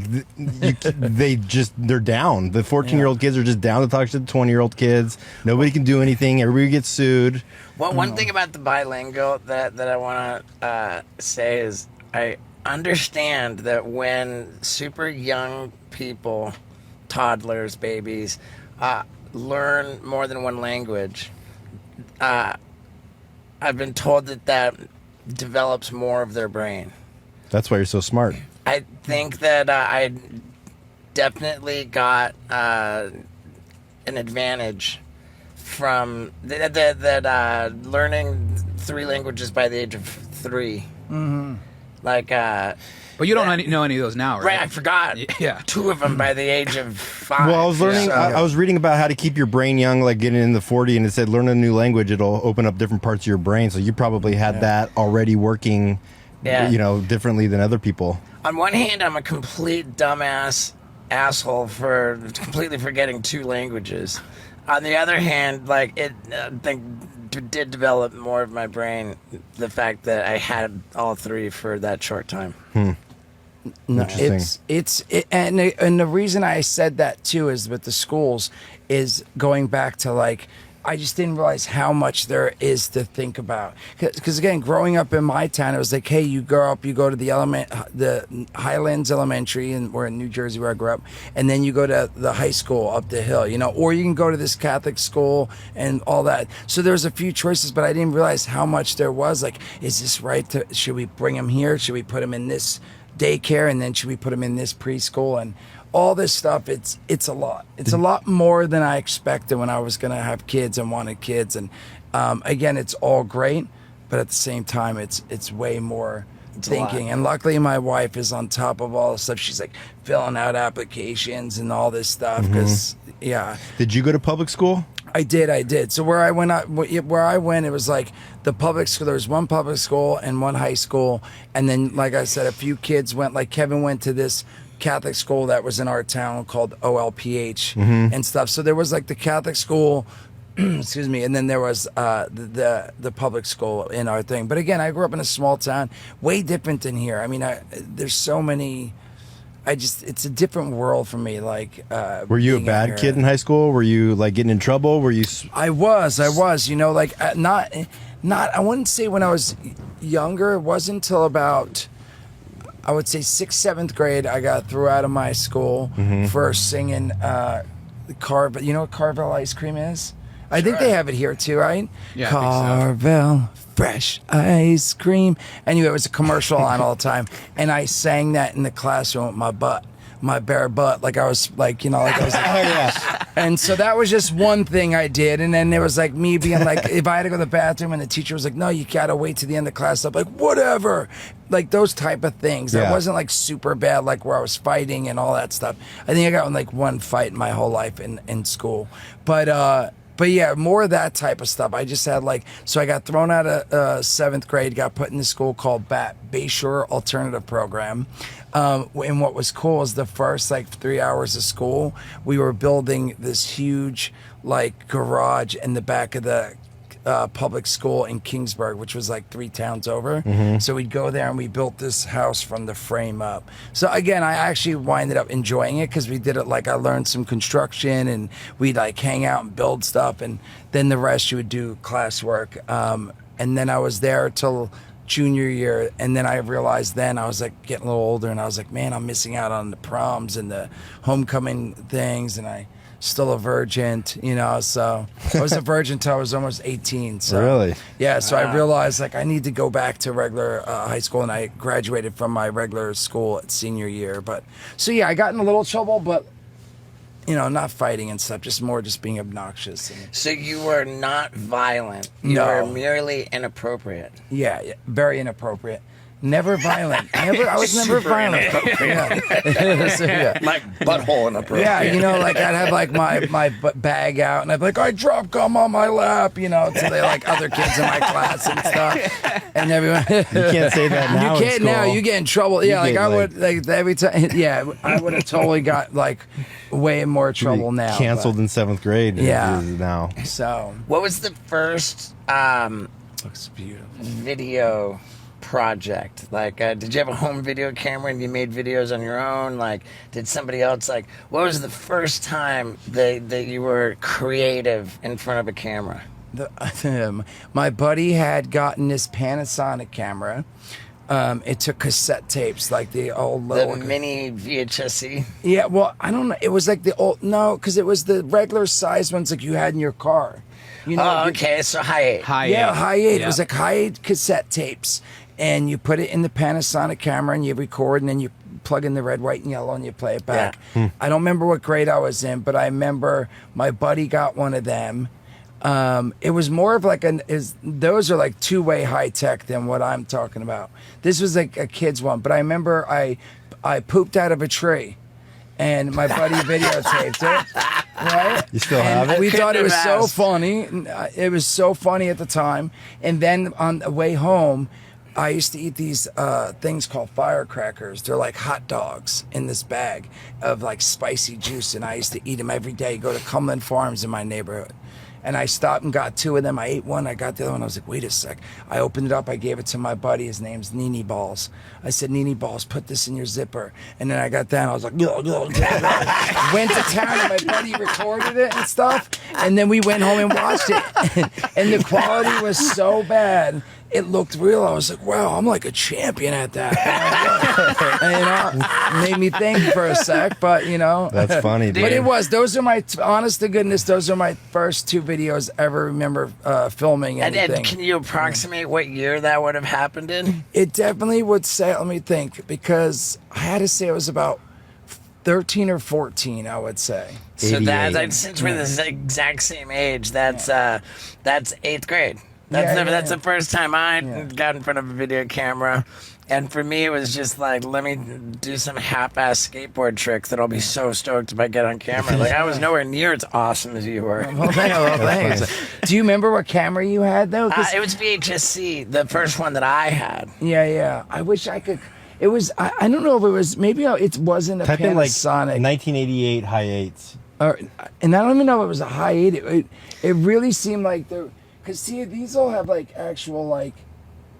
This was like this was almost like a kid's toy. It was above that, but not as good as that. I'm really curious now.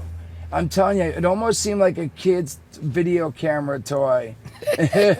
Not that. Oh my but God. Yeah. Well, I interesting. had no way of knowing that question, what's the first thing you did on camera, would yield such an unbelievably awesome answer. Well, thank you, Is it thank true? you. Like the first time you started filming, you like had people get out of the room because you were so nervous about acting in front of people? Yeah, that was with Kevin. Like when we shot Film Clerks, I was so nervous. Like I remember just like the first few takes, especially like the first scenes we shot, like I was so nervous that I was just like snooch to the nooch, you know? And Kevin's like, dude, you got to be animated. Like, get into it. And I'm like, I'm trying. And then we try again. And I just was, funny. I felt like everyone was watching me. Like right now, how I'm talking to you guys, well, that's what I felt like. And I felt like everyone was like, oh, he's going to mess this up. He's going to be bad at this. But And you I were just was totally comfortable, natural, like gobbling sausage out of With your two butt. hands. well, again, because that was my idea. Like, but now all of a sudden I'm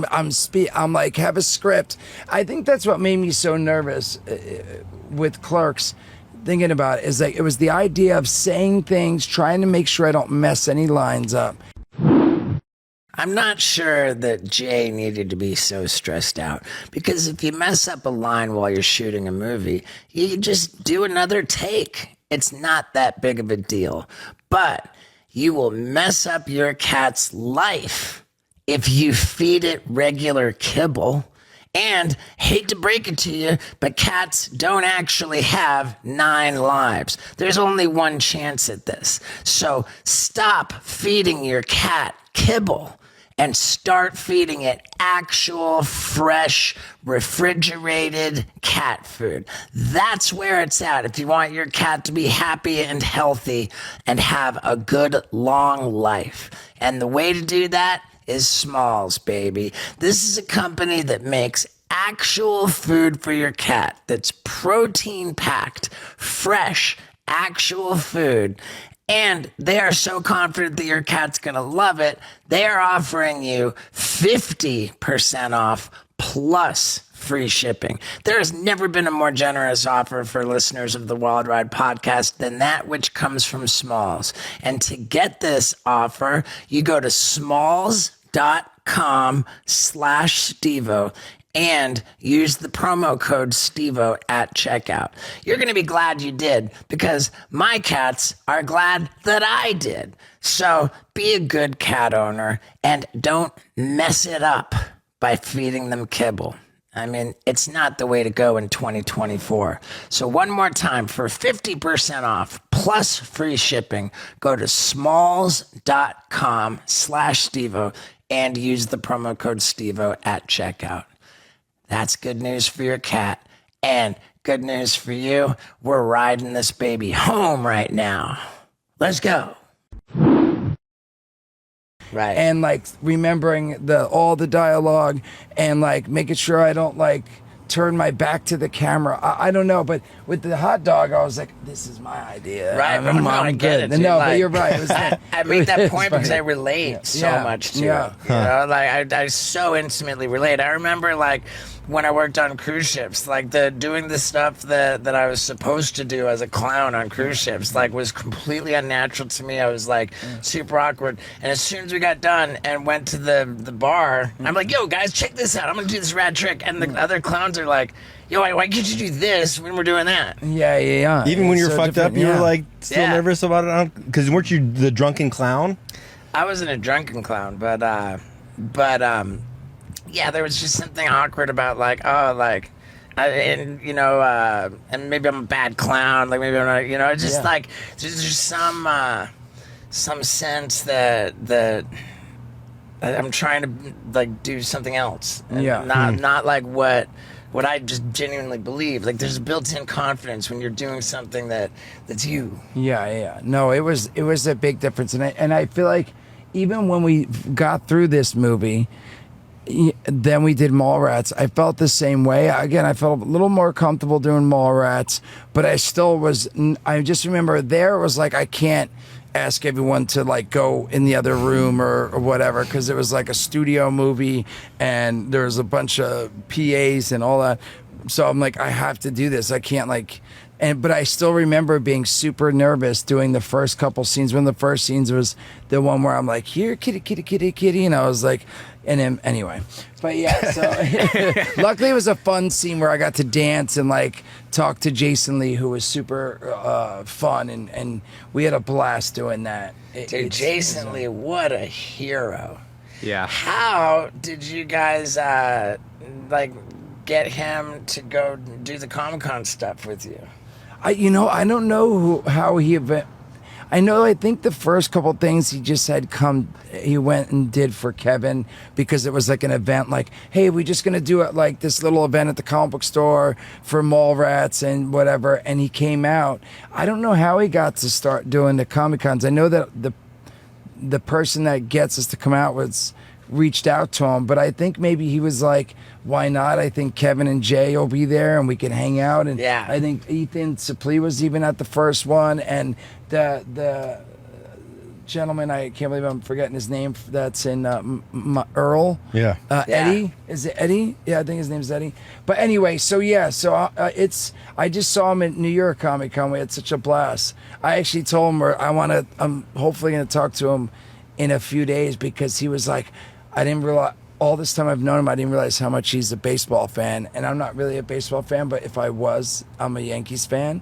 So I'm like, dude, I hope Yankees win. And if they win, they're going to beat the Dodgers. He's like, no way, dude. Dodgers are going to win the whole thing. So I was like, all right, we'll see. So anyway, I'm excited because when next time I see him, we'll see who wins. Because it's the World Series. When does the first game Friday. start? Friday, yeah. How old is Jason Lee? I feel like he's got to be at least a year older than me or two, right? 54. Oh, he's 4 years older than me. Wow, yeah. Yeah, there's Eddie. There's the other gentleman. Yeah, so like Eddie's been going, and Ethan, man, well, Ethan Suplee? Yeah, so crazy to see him now, man. Well, we have Edward Furlong coming up on the podcast, and he was in American History X with him. Yeah, wow. And he was huge in American History X. Yeah. I mean, look at that. Look at him now. Yeah, wasn't he in Blow? Tuna. Yeah. God, Blow was a good movie, man. So good. And you know what made it like 10 times, 100 times better? The music. No. If you watched it on DVD, just right when you got done finishing the movie, you could click onto a DVD bonus feature where the actual guy that Johnny Depp was playing sat there like being interviewed on camera in prison. George Young. Oh, wow. George Young. Yeah. And like when you just finished watching Blow and then you automatically switch over to actually looking at the real guy and watching him talk. That's cool. It completely floors you the extent to which Johnny Depp became that person. Like Yeah. all the mannerisms he's that you great, see, dude. like, God damn, Johnny Depp is talented. Yeah, He he really really is. I agree with that. I feel like all the movies, I feel like the characters he plays and how good he Right. plays them. Yeah. Jack Sparrow, Donnie Brasco. like all that. He really is really talented. I gauge my opinion of actors and their talent based on like how different one character is to the next. Like a lot of people, they're just the same person all the time, and sure that works. It'll make a movie great, but like for me to be really impressed by an actor, to Johnny Depp, Brad Pitt. Like the way that Brad Pitt has been so wildly different from one character to the next. Who else? Yeah, Robin well, Williams? I was. No, Robin Williams is Robin Williams in every movie, except for like when he plays like 1 Hour Photo serious role. I think like I don't know. I like Leonardo DiCaprio. Him in Revenant. You see Revenant? Oh, Revenant was I good, haven't yeah. seen that, but Who's Eating Gilbert Grape, isn't? Is he in that one? Yeah. Him playing that kid. The Down syndrome kid. Yeah, he did really. Robert Downey Jr. Yeah. Joaquin Phoenix. I'm trying to think of. There's someone else I was thinking of that I was just talking about the other day, and I can't. How did the Joker 2 Horribly. It just did horrible. eat shit so Because it's a bad? musical. Yeah. Have you seen it? I did not. And when I saw somebody responding to criticism about it, I think somebody who was involved in it, saying that, dude, the movie was 1.8? meant to be polarizing. Yeah. And I'm like, well, it failed at that because 100% of people seem to agree it sucks dick. I enjoyed it. You saw it? I saw it. I went to the theaters and saw Oh, it. yeah? Dude, I went to go see enjoyed it. And somebody's like, it's a musical. I was like, there's no way in fucking hell I'm going to go see that. I mean, dude, like, you're the only person who enjoyed I it? know I did who enjoy saw it. Yeah. What'd I you didn't. like I, about mean, it? I was looking forward to it. I was like, man, I can't wait. That's one I'm going to go to the theater for. And then I just heard everybody say how awful it was, and so I decided, all right, I guess I want to go see it. Yeah, I enjoyed it. Do I wish there was a little bit more violence and like cool stuff in it? Yeah, but I still enjoyed it. Yeah, Terrifier beat it, right? Everyone kept talking. The That's all Terrifier I beat kept it. hearing is Yeah. how Terrifier like blew the box office away compared to the What's Joker. the Terrifier? I didn't even know. Like some horror movie, yeah. Like I think because Joaquin Phoenix, his performance was just so good, and then Lady Gaga also did a great job. I think the way Yeah, that it so was this- shot, the colors, I guess- everything about it, I really enjoyed it. I mean, the first Joker Ooh, with that's Joaquin scary. Phoenix. Amazing. I like amazing in one sense, yes, but like when you walked out of the movie theater after that first Joaquin Phoenix Joker, like it took a toll on you. Like Yeah. it bummed Yeah. you out. Yeah. Like you were like, oh, like I don't feel okay, you know? And like it's weird. It's weird how that's like a compelling kind of like a satisfying feeling because it just made me feel bad, but I liked that, and I was looking forward to it again. So I don't know. I don't understand. I recommend it. I'd say go see it. I mean, well, I almost feel like I want to now, but I don't know when I'm gonna find time to go to a movie theater. Like I just purchased that AMC VIP thing where you pay $24 a month. You get to see 3 movies a week. How many movies Oh, have nice. you seen this month? Just one. Scott Randolph used That's to good go to to have. the movies every week. Sometimes 2 or 3 times. Yeah, and you just don't do that anymore, right? Since the pandemic, dude, like everything's just immediately on demand. Yeah. I mean, I was gonna go to the theater and see Joker, but But everybody said it sucks so bad. well, I was talking to Daniel, and he's like, "Yeah, I went to go see it," and I was like, "Oh, is it sick?" He's like, "Not really, dude. Like, it's a musical." And I'm like, "It's a musical," and that's weird because it's Todd Phillips who did The Hangover, and I don't know what they were thinking. I mean, dude, the movie industry, they're not making comedies anymore, except for Kevin Smith. How's he doing it and nobody else is doing it? Wait, I don't know. The 4:30 movie came out though. That's Yeah. his new one. Yeah. We were in that. When you say musical though, is it like the Joker's like, I'm gonna get you, Batman, get you now. That's a good question. Up and away. You know, like That's a good question. I don't know.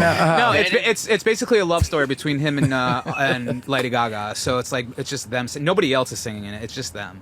It's Well, I like don't mind Lady Gaga singing the movie with Bradley Cooper when they were like in love playing. That was a good movie, but like, you know, Les Miserables, whatever one Hugh Jackman did. Like, there's no way I'm seeing that kind of a movie. Are you still going on the sorry. Hey Joker, where are you at? No. Did you are you still going on the road? You've still been touring with your show and I got stuff? a new show. You have a whole so you're saying you like restructured it now? That's what you've been Not doing. restructured it. What I did was I taped what the last show was, put out the special, Yeah. and then got to work on building a new show for a new tour. Fantastic. Yeah, because I'm about to do that as well. I have to change. It's been a couple years for me now, so I'm trying to. I want to rename mine and do sort of the same thing. Yeah, but you put yours on called it this amusing. stories. Yeah, Yeah. Jay Mewes and his, or I mean, I guess it's just Maybe amusing now stories. you can do a musical. Yeah, look it up and be like, hey everyone, it's Do you have dates on your website coming up? I do. Yes, if you go to jmuse.com/events, or just, I guess that'll work as well. If you go there, then it says, scroll a little bit down. There we go. That's a beautiful colors on your website. Thanks. So yeah, I'll be in Ontario this Thursday, then Kansas City, Des Moines. Then we got San Jose, Eugene, Oregon, Huntsville, Columbus. So yeah, I have a bunch. And then after this run here, I believe I'm gonna try to change it. I'm gonna, like, again, same thing. I've been thinking about doing sort of the same, like putting mine out as like a special and trying to see what's what. So. There's something about going back to a venue that you were at before with the same show that, for me, like is kind of soul crushing, especially if the show doesn't have like a specifically branded name. Yeah. Like back, at times when I was in a comedy club and it said Steve-O. Steve-O's at the comedy club, cool. And then like a year or two later, I'm at the same comedy club. It says Steve-O, and then people come and they're like, wait a second, he's doing what he did last time he was here. Yeah. I agree. Like, what's Yeah. up? What's up with doing the same shit? And like I had that experience like a couple times, and it really, really affected me like negatively. I was like, I can't do that anymore. And from now on, I just always want to have my show have a name.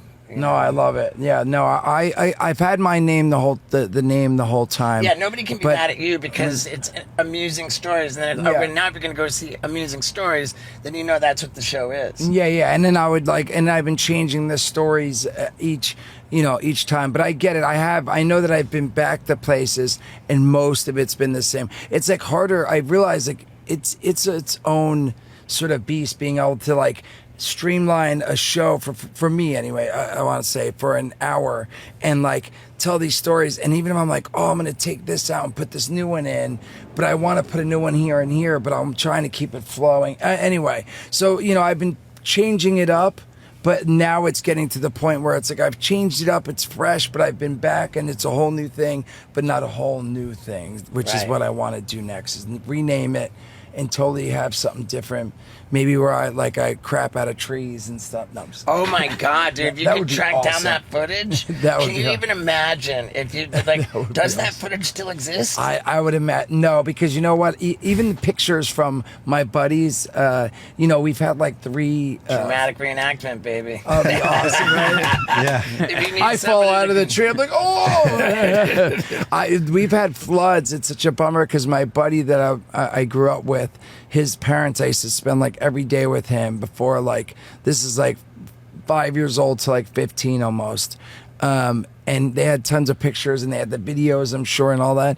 And we've had a couple storms there, floods. Yeah, I've seen where the things news have on been that. wiped out in Highlands, because where Highlands is, it's like a below sea level. And man. like homes are just, anyway, the point is I know it's got to be destroyed, but anyway, I dig Wait, it. dude, worth double checking. Whoever was in charge of those tapes, man, Yeah, I I'm can gonna just tell- only imagine. I should call my buddy and be like, bro, is there any chance? It'd be Please awesome do. if he was like, I have everything here. Please do. Who knows? Maybe like he's like, dude, like, Jay became the star, and I've got like our earliest home videos. Maybe he's like he saw value in those tapes. Didn't even Yeah. say a word and got them digitized like Yeah. decades ago. That would Because I be mean, dude, awesome. how long's your entertainment career now? Like 30 years. 30 years. Yeah, we've been doing it 30 Is that years. insane or what? It really is. We actually just did an event at our comic book store, Jay and Silent Bob's Secret Stash, which is crazy because that's been open almost 28 years. Where's that? It's in Red Bank, New Jersey. Yeah, Kevin was good talking name. about Yeah, it's cool. Yeah, it's been open that long. It's Red Bank, which is a couple towns from where we grew up, which is Highlands. And it's still there. But we did an event. It was 30 years of Clerks, and technically 30 years of Jay and Silent Bob, which is, it blows me away that it's been around. We've been doing this for 30 years. And pretty it's awesome. still it's just you're still going. We're trying, man. We're trying to keep it moving. We just actually did last week. Sorry, 2 weeks ago in Chicago, we had our first comic convention called Chronic Con. Because, in our last movie, one of our last movies, Jay and Silent Bob Reboot, when the characters in the movie are running through, we wind up going to Chronic Con, which was a fake convention in the movie, and we winded up bringing it to life. And Is it like a marijuana convention? no, it's not, and that's why the bummer is like because I feel like people probably would be like, oh, I don't want to go bring my kids because there's might be chronic involved, but it's not at all. It was all just like a bunch of the people, almost not every, but a handful of people from all the movies: Brian, Jeff, Shannon, Elizabeth. I look at that, man. That's Yeah. great. Shannon Elizabeth, we saw her in South Africa, right? Yeah. Dude, wouldn't it be rad if it was a marijuana convention? It was called CronCon Con. What the CronCon? At the CronCon? Yeah. I love this. You have the whole thing.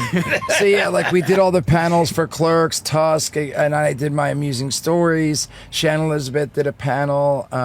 Kevin did a Q&A there. It was honestly, it was a lot of fun. It went This looks well. like a Skank Fest schedule almost. So, I just went to Skankfest this year too, which was How awesome. about that? Is that like the most incredible comedy festival? It was so much fun, and again, such a different, like it's like a different, like community, like a different world, like the whole comedy scene. Like it's mean, been interesting. It's Skankfest is to comedy what like the gathering is for like it's almost like Juggalo-esque, like the following of Skankfest and and the gathering and what's so crazy is they had ICP at Skankfest. Will you go up again and scroll back? Keep on that line. God, more down. It Boom. is Yeah, right there. Let's go, baby. So it's cool. I judged. They had a boxing ring, and they had people roasting in the boxing ring, and I got to judge a roasting thing with Jamie Kennedy and Dan Ross, Steve Ross. No, and then I got to also. I was on a Jeff Ross. Jeff Ross. Thank you. Yeah. So I was on with Jeff Ross. It was such a blast. I really have to say, like, and it was cool for me to see that. Like be there and be part of the whole because I've never done sounds silly but I've never done 10 minutes or 15 minutes of comedy and I did like 3 stages of just because since I've been doing this it was like, hey, do you want to come out and do this comedy club and you can do 45 minutes an hour and I've been doing so I've always had like a stories from when I open, I come out to the song and then it's been 45 minutes an hour and now all of a sudden I had to take 15 minutes and be like, and so it was cool. It really like challenged me for myself. I felt challenged and it was great because I'm like, wow, I can do 15 minutes, right? And I could do 10 minutes. Are you doing anything on YouTube now? I haven't. I want to. I mean, me and the wife been talking about doing something. Like her and I want to do something with her, possibly with the kids, and then every once in a while I'll stream live on there with my playing video games. Yeah. Is that Twitch? On Twitch, but you can also connect YouTube, so I can go live on through That's stream. cool. I could live on Twitch and YouTube. Sometimes I go live on Twitch and TikTok at the same time as well. So it's been fun. It's been awesome, man. Between that and doing the stand-up and hopefully Kevin wants to do another movie where's maybe the end of next year we're gonna do another one. He's already written a couple. He has like Mallrats 2, he has a Jay and Bob movie. Whoa. But nothing's set in stone, like, but it just he's like, I really want to do something again before we're like way too old and we're like snooch to the nooch, So we'll see. I mean, how easy is it for Kevin to get greenlit for a movie? Is it pretty like guaranteed? If he writes something, shows it's on. I don't know. No, I wouldn't think say in this day necessarily. and age, especially with the demise of comedy movies, I think it's hard. not It's a harder pitch than. Well, I think too. I don't know if it would be if he like for 4:30. I'm not because I believe it was. The problem is like most of the movies like minimum. I believe are in the $8, $9, $10 million or so. I'm not 100% on that number, but it's like when it starts to get in that realm, it's harder. I think if he was like, "Hey, I want to do Mallrats 2 for $1 million," maybe, but yeah, it just seems to be. It's like a weird thing, especially since the strike. It's a bummer. I was supposed to direct a movie. This whole end of the year, I had like. Carved out because I was going to direct a movie and then I was going to be a lead in this like little indie movie but still be the lead in it, and when the strike happened like all the money got like pulled away and so both of them like went away, which is a bummer. I love directing. I've directed one movie called Madness in the Method, which was such a blast to do, and I really want to do it again. But yeah, the strike hit, and then it went on for months and months and months. And next thing you know, like people pulled out financing and stuff. So, yeah, I think that the strikes have like made it really a different. Yeah, that's crazy. I think there's a lot of things at play. Yes, definitely. And the movie industry has always been like tremendously high stakes gambling. And the appetite for risk is just not really there. People aren't willing to try new stuff that might not work. They just want to keep just shoving what does work down your throat over and over. So we're just like superheroed to death. Yeah. That's true. Yeah. It's true. And if they think it's gonna work, they'll put like tons and tons of money into it. And so like, there's just not really like the indie. No, it's like $100 million movie or like Right. $1 million. That's what I mean. Is like it's hard to get in that between. It seems like a lot of it. It's like a lot of TV these days. I feel like I nonstop and seeing like a new Netflix series, a new Apple TV's series, a going new new off. this series, you know? You know what's fascinating to me is that the biggest streamer on TV sets is YouTube, like by a lot. And that's like, forget about, like, I think of YouTube as people watching shit on their phone. Yeah, yeah. You know, but like every TV is now smart TV. Every Yes. TV, like you can download any app you want on the TV. Every TV has YouTube downloaded as an app, and what people are watching when they sit down in their living room more than anything is YouTube. So I gotta know, like, what's coming through your YouTube feed.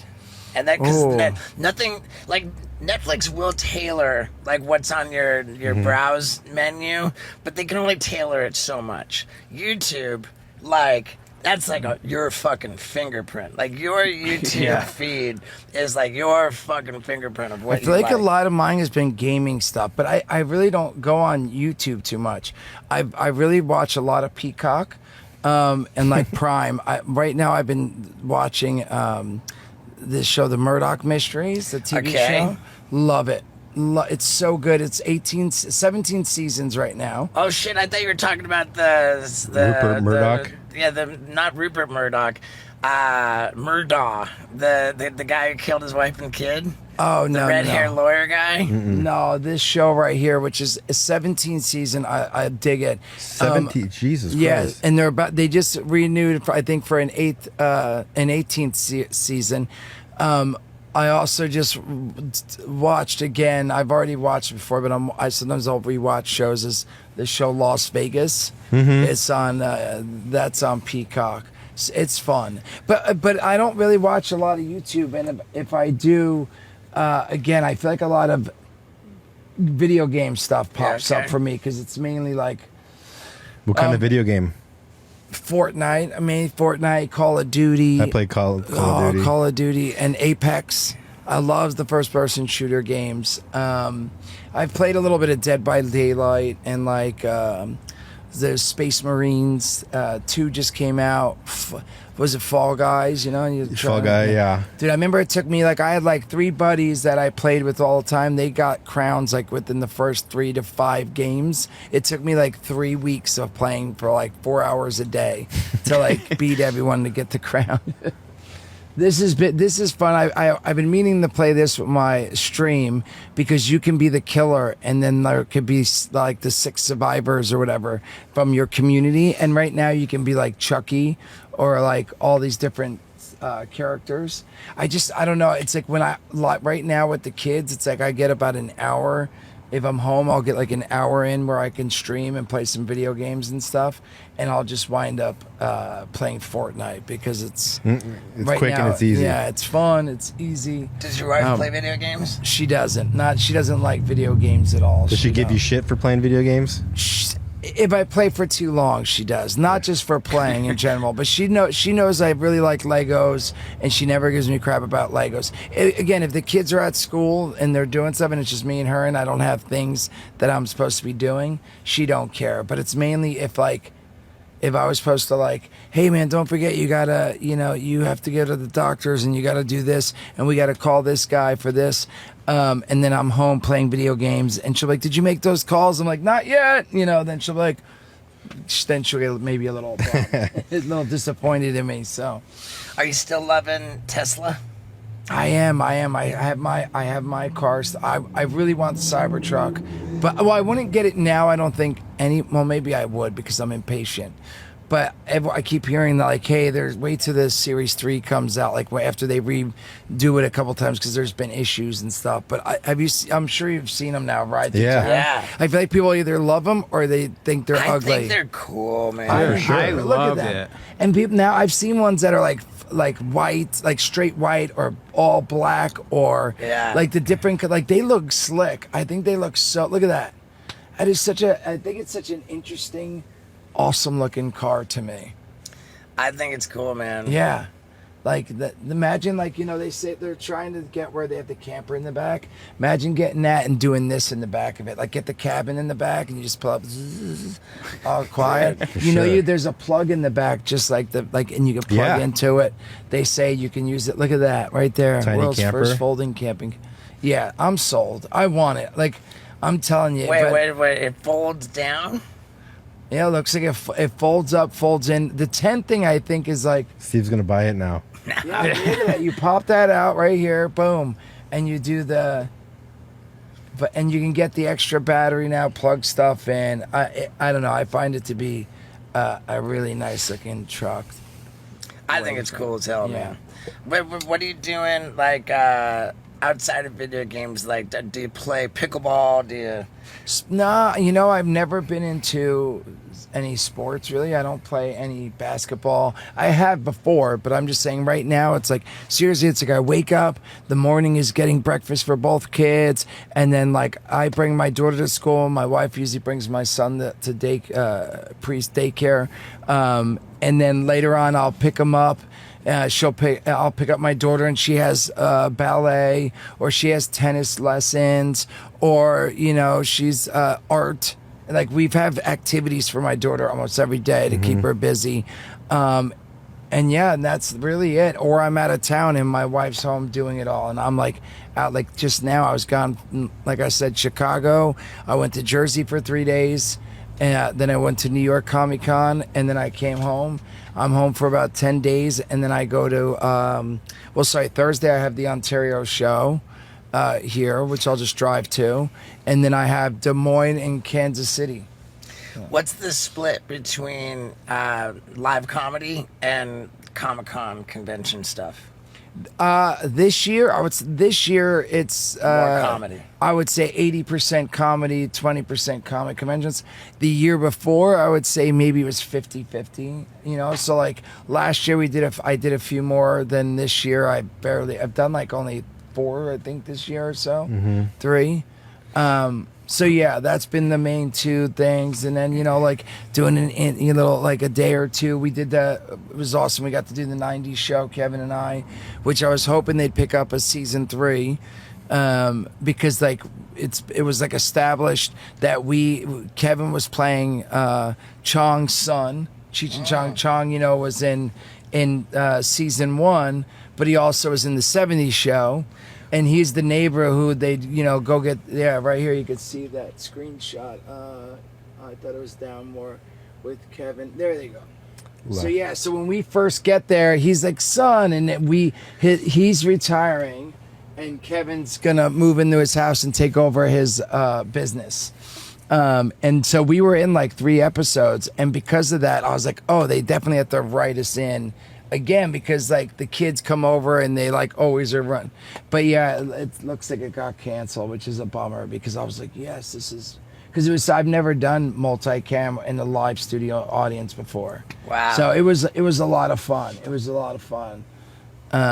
So we did that, and we'll see. That's the rest of the year the acting thing is like, all right, maybe I'm going to do this, and then this falls apart, and we'll see. So, but yeah, mainly it's been all comedy, man. So again, please check out jmewes.com. jmewes.com. Yes. With the tour dates on there. Yeah, come see me. And one more time, can you do the Joker song? Hey, there's Batman. What are you going to do? Why so serious? It's me. It's him. No. Dude, you're the best. Did you ever see remember like in the 11th hour, I was like I reached out, I was like, hey man, like can I get your permission to put you in the credits of my comedy special? Yeah. And like you're like an Easter egg that comes like dead last, like in the credits, and it's just this wonderful shot where you fire the tennis ball at my face. I was super happy. I'm telling you, dude, I love it, because I kept being like, oh my god, I wonder if they're gonna use this ever. And then I was excited to see. So yes, everybody cheers when they see you. Yeah, nice. It meant the world to me, and thank you for that.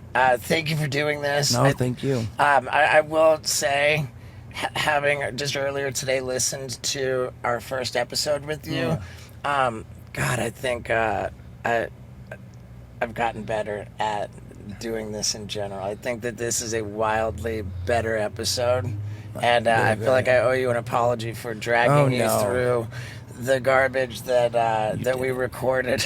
You didn't know? I had fun. I had fun. I felt, you know what? It was funny for me because I was like, oh my God, I hope people want to, like, I was trying to, like, look at your other episodes. And I'm like, oh my God, like, is anyone going to want to listen?